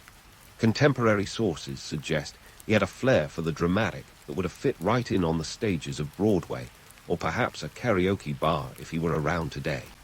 The emperor's artistic pursuits weren't just a side gig. They were center stage in his life. Nero wasn't satisfied with just private performances. Oh no, he wanted the world, or at least the Roman world, to see him in action. So, he took to public stages, performing in front of crowds that were more accustomed to gladiatorial contests than a ruler's musical debut. This was a time when emperors were expected to be stoic leaders, not the headline act at the Colosseum. You could almost hear the collective gasp of the Roman elite as Nero strummed his lyre with the enthusiasm of a rock star on tour. Then came the Greek tour, an indulgence of epic proportions that was less about cultural exchange and more about Nero's insatiable need for artistic validation. In Ad 66, he embarked on a journey to Greece, a land renowned for its artistic heritage and home to the original Olympic Games. Nero saw himself not just as a participant, but as a conqueror of the arts, entering various competitions with the determination of an athlete and the flair of a diva. Now, let's talk numbers, because this was no budget-friendly backpacking trip. Nero's Greek tour was a lavish affair, costing Rome a staggering fortune. The emperor traveled with an entourage that would make a modern-day pop star's posse look like a family picnic. He reportedly took 5,000 chariots to carry his retinue, which included soldiers, musicians, and servants, not to mention the endless supply of props and costumes. It's said that Nero competed in every artistic festival he could, including the Olympic Games, where he performed a 10-horse chariot race, an event he insisted on winning, despite being thrown from the chariot halfway through. Talk about a participation trophy. But while Nero was busy collecting accolades, his antics were burning through the empire's coffers faster than a chariot at full speed. The costs of his performances, the bribes to judges, and the lavish gifts to Greek cities left Rome reeling under a mountain of debt. To the Senate, Nero's Greek escapades were less about cultural diplomacy and more about his personal vanity project. one that left the empire's finances in tatters. Of course, Nero's artistic ambitions didn't just drain the treasury. They also played into the complex social dynamics of Rome. His public performances blurred the lines between emperor and entertainer, challenging the traditional Roman values of dignity and decorum. To many Romans, especially the aristocracy, Nero's behavior was scandalous, a sign of moral decay in the leadership. The Senate, that bastion of Roman orthodoxy, was appalled. They saw Nero's antics as a betrayal of the emperor's role, which traditionally involved leading armies and expanding the empire, not belting out ballads. But here's the twist. Nero's artistic pursuits did have their appeal. To the lower classes and the provinces, his performances were a breath of fresh air in the often stifling social hierarchy of Rome. Nero's willingness to engage with the arts made him a more relatable and charismatic figure to the masses, who were perhaps more interested in entertainment than in the Senate's stodgy proceedings. He was a populist at heart, and his performances were a way to connect with his subjects on a level that no previous emperor had dared to. Yet, the emperor's artistic flair was a double-edged sword. On one hand, it made him popular among the common folk who appreciated his shows and the festivals he sponsored. On the other hand, it alienated the aristocracy, whose disdain for his theatrics only grew as the costs mounted and the empire's stability wavered. Nero was, in essence, a celebrity emperor, and like many modern celebrities, his exploits generated both adoration and scandal. In the end, Nero's Greek tour and his obsession with the arts were emblematic of a reign marked by excess and spectacle. He was a ruler who preferred the applause of the stage to the weighty matters of state, a performer in every sense. Yet, beneath the glitz and glamour lay the harsh reality of an empire under strain. The Senate's patience was wearing thin, and the political landscape was shifting. Nero's reign was a balancing act between artistic ambition and imperial duty, a dance that would soon lead him into dangerous territory. As Nero returned to Rome from his Greek odyssey, the empire's challenges awaited him. The political tensions, economic troubles, and social upheavals that simmered beneath the surface were ready to boil over. But for now, the stage was still his, and the spotlight remained fixed on an emperor who dared to defy tradition in pursuit of his artistic dreams. Yet, as history would soon show, the applause of the masses could only drown out the cries of dissent for so long. The story of Nero's reign was far from over, and the next act promised to be even more dramatic than the last. As Nero sauntered back into Rome from his Greek escapade, the city was a ticking time bomb of political tension and economic strain. It was AD 64, and the empire was about to face a catastrophe so grand it would make Nero's theatrical performances look like a kid's magic show. The Great Fire of Rome, a blaze that would turn the city into an inferno for 6 days, was about to ignite not just the structures of Rome, but Nero's reputation as well. Now, let's address the elephant in the room, or perhaps the violin, as the legend goes. Did Nero really fiddle while Rome burned? It's a catchy image, isn't it? The emperor perched atop a hill, serenading the flames with a melancholic tune. But here's the kicker. Fiddles didn't even exist in ancient Rome. They were about as anachronistic as a Roman senator in a selfie. The story, likely embellished over centuries, has Nero playing the lyre, his instrument of choice, if anything at all. Tacitus, the ancient historian with a penchant for drama, suggests Nero was actually out of town when the flames first erupted, only returning to Rome once the fire was well underway. The fire itself was no small campfire gone rogue. It raged through the city, consuming around 2/3 of Rome's districts, leaving 4 completely destroyed and 7 severely damaged. The flames, fueled by the tightly packed wooden tenements, spread faster than gossip in a Roman bathhouse. In the aftermath, thousands were left homeless, and the city's infrastructure was in shambles. It was a disaster of epic proportions, the kind of calamity that could make or break a ruler. For Nero, the fire was both a curse and a twisted kind of opportunity. On one hand, it was a public relations nightmare. The whispers that he had started the fire himself to clear land for a grand new palace, the infamous Domus Aurea, or Golden House, spread like, well, wildfire. On the other hand, the destruction gave Nero a blank canvas to impose his vision of a new Rome, one that reflected his grandeur and perhaps his vanity. Nero's urban planning was nothing if not ambitious. He envisioned wide streets, open spaces, and buildings made of stone to prevent future fires. A noble idea, sure, but one that came with a price tag hefty enough to make the Senate's collective jaw drop. Rebuilding Rome was no small feat, and it demanded resources that the treasury didn't exactly have lying around. Nero's plans to fund this urban makeover included everything from increased taxation to the confiscation of properties and wealth from the elite, a move that did wonders for his popularity among the aristocracy, as you can imagine. And then there was the Domus Aurea. If Nero had a weakness, it was his taste for the extravagant. The palace was a marvel of engineering and opulence, sprawling over 300 acres and featuring innovations like a rotating dining room to mimic the heavens, artificial landscapes, and man-made lakes.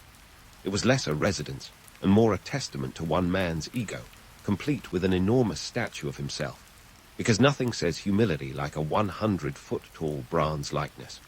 But while Nero's vision for Rome was grand, the execution left a lot to be desired. The economic strain of the reconstruction efforts weighed heavily on the empire. The funds were drying up faster than the ink on a senator's resignation letter.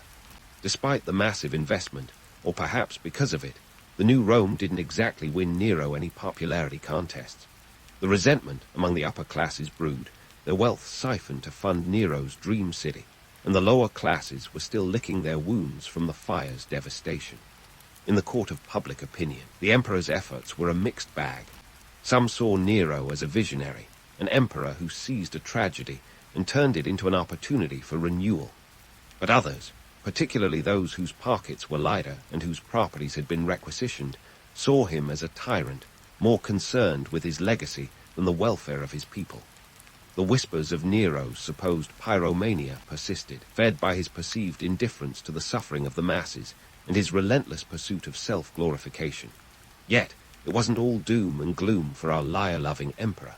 Nero did make an effort to assist those affected by the fire.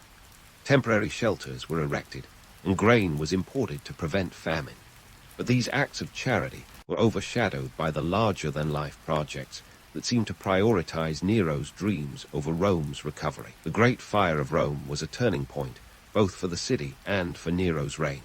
It highlighted the delicate balance between ambition and responsibility, between public perception and personal desire. Nero's attempts to rebuild Rome in his image alienated the very people he needed to keep his grip on power secure. The economic realities were harsh. The political landscape was shifting, and Nero's popularity, once bolstered by his theatrical exploits, was now on shaky ground. As the smoke cleared and Rome began to rise from the ashes, so too did the murmurs of dissent. Nero, the emperor who could captivate an audience with his performances, was now facing a far more challenging crowd, the Roman people, whose patience was wearing as thin as the emperor's treasury. The stage was set for the next act in Nero's tumultuous reign, one that promised to be even more fraught with peril and intrigue. But for now, the embers of the great fire still smoldered, casting a long shadow over an emperor who had dared to dream big, but perhaps at too high a cost. As the smoke of the great fire of Rome drifted into history, Nero found himself juggling the ashes of his public image with the embers of his personal life. And let's just say, his domestic affairs were as stable as a Roman chariot on a cobblestone street. If you thought the political landscape was treacherous, wait until you hear about Nero's love life. It was like a soap opera with a script penned by the guards of chaos. First up in Nero's marital lineup was Octavia, the daughter of Emperor Claudius.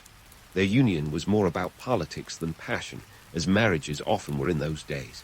Think of it as a merger rather than a match made in heaven. Octavia was as Roman as they come, stoic, dignified, and unfortunately for her, not Nero's cup of mulled wine. Despite being hitched since AD 53, the chemistry between them was as non-existent as Wi-Fi in the Colosseum. Enter Poppaea Sabina, the woman who would turn Nero's world upside down. Poppaea was everything Octavia wasn't: glamorous, ambitious, and according to ancient sources, perhaps the original femme fatale. She had previously been married to Artho, a friend of Nero's and future emperor himself, but love triangles were practically geometric norms in Roman high society. By AD 58, Poppaea had become Nero's mistress, and she wasn't content with just playing second fiddle. Oh no, she had her sights set on the empress crown, and she wasn't shy about it. Nero, besotted and bewitched, was eager to make Poppaea his wife. But first, there was the little issue of Octavia. Divorce in Roman times was less about irreconcilable differences and more about inconvenient spouses. In Ad 62, Nero managed to send Octavia packing on dubious grounds of infertility and rumors of adultery. Rumors that were about as believable as a Roman senator opting for a salad over a feast. Octavia's departure was anything but amicable. The Roman public, who adored her for her virtue and lineage, were outraged. Their sympathy for Octavia and disdain for Poppaea was as palpable as the summer heat in the Roman Forum. When Octavia was exiled and later executed, likely on trumped-up charges, public opinion of Nero took another nosedive. It was a PR disaster that even the most skilled spin doctors of the time couldn't salvage. With Octavia out of the picture, Nero wasted no time in marrying Poppaea. Their wedding was the talk of Rome, and Poppaea quickly settled into her role as empress. But their relationship, while passionate, was volatile.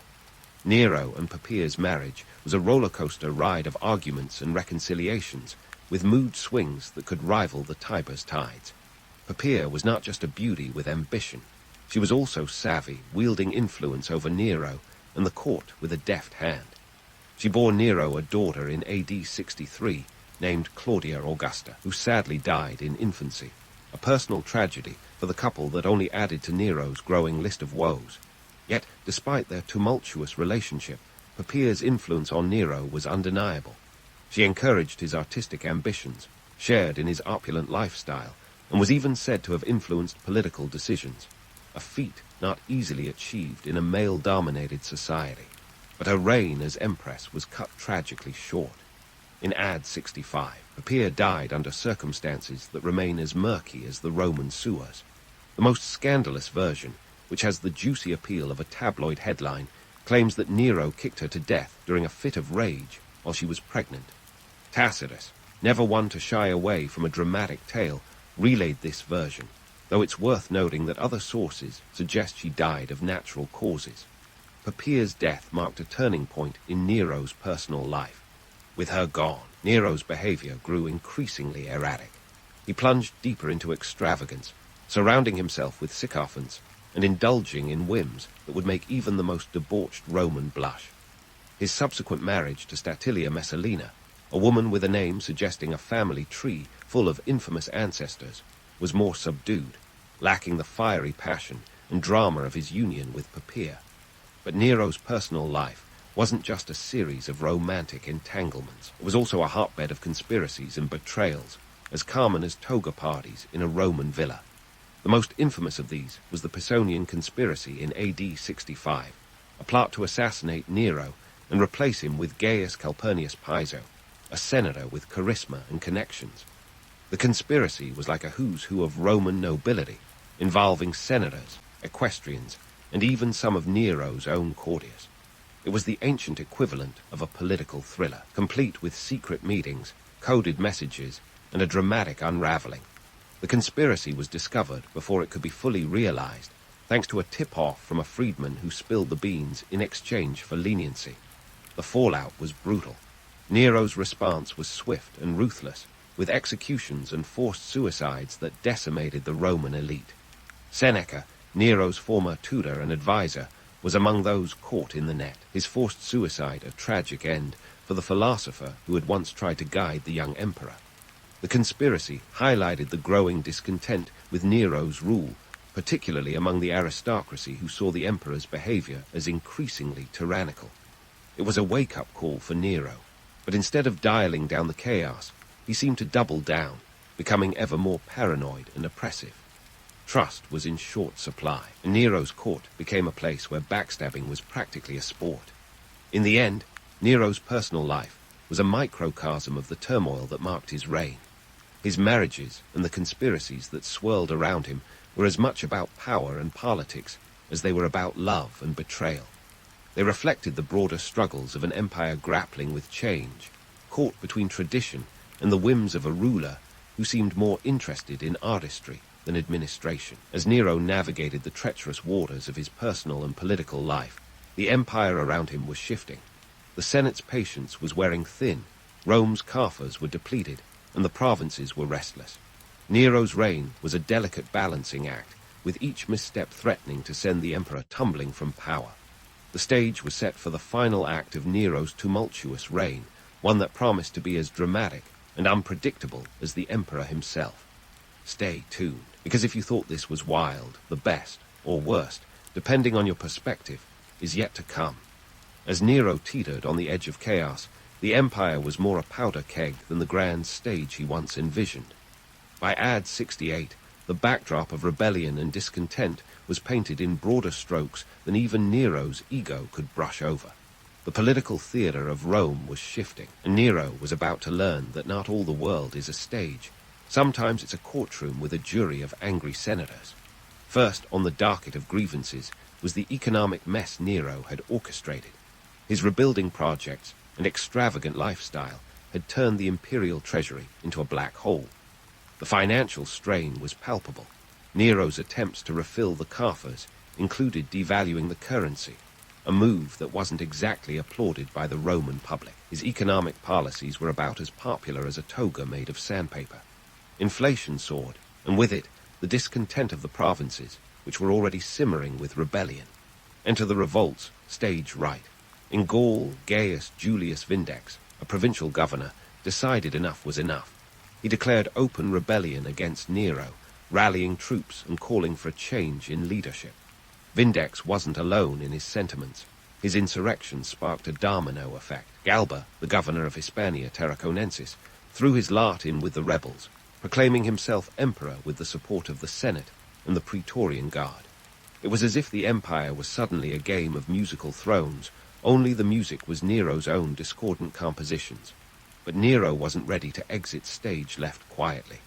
His initial reaction to these uprisings was one of disbelief and denial. He reportedly quipped, "An artist dies with me," when faced with the prospect of his downfall.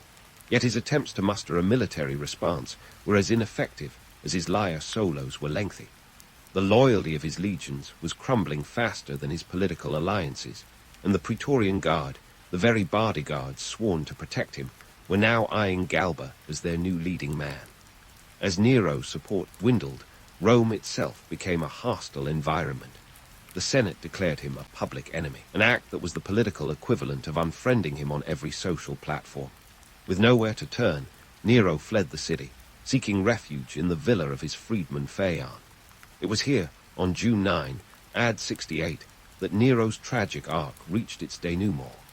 Cornered by the reality of his impending capture and execution, Nero opted for a dramatic exit worthy of his theatrical life: suicide. His last words, "Qualis arifex perio," "What an artist dies in me," were a final, poignant reminder of his obsession with artistic legacy. Nero's death left Rome in a state of turmoil. The year of the 4 emperors ensued, a chaotic game of imperial musical chairs that saw Galba, Otho, Vitellius, and finally Vespasian vie for the throne. It was a year that underscored the fragility of the Roman political structure, as each contender maneuvered through alliances and betrayals with the grace of a bull in a china shop. Galba, the first to seize power post-Nero, was more austerity than adrenaline, and his frugal approach didn't exactly endear him to the legions or the citizens. His reign was cut short after a mere 7 months when Otho, a man with ambitions as grand as his predecessors, orchestrated a coup. Otho's brief tenure was marked by conflict with Vitellius, who commanded loyalty from the German legions. Otho's defeat at the Battle of Bedriacum was a fatal blow, leading him to take his own life rather than prolong the civil war. Vitellius's turn on the imperial throne was no smoother. His indulgent lifestyle and lack of military support spelled doom when Vespasian, a seasoned general with a pragmatic approach, entered the fray. Vespasian's rise marked the end of the tumultuous year, bringing a semblance of stability to Rome with the establishment of the Flavian dynasty. As the dust settled, Nero's legacy was left for history to judge. Was he Rome's misunderstood genius, a patron of the arts trapped in a world of politics, or its most infamous tyrant, blinded by vanity and excess? The truth, as always, lies somewhere in between. Nero's reign was a study in contrasts. an emperor whose love for the arts clashed with the brutal realities of governance, whose personal indulgences overshadowed his public responsibilities. Nero's downfall was a reminder that charisma and creativity, while captivating, are no substitutes for the political acumen and fiscal prudence required to rule an empire. His story serves as a cautionary tale about the dangers of excess and the perils of losing touch with the governed. In the end, Nero's reign was as much about the spectacle of power as it was about the power of spectacle, a narrative as compelling and complex as the man himself. As history continues to unravel the layers of his life, one thing remains clear. Nero may have left the stage, but his echoes linger in the corridors of time, a testament to the enduring allure and caution of his legacy.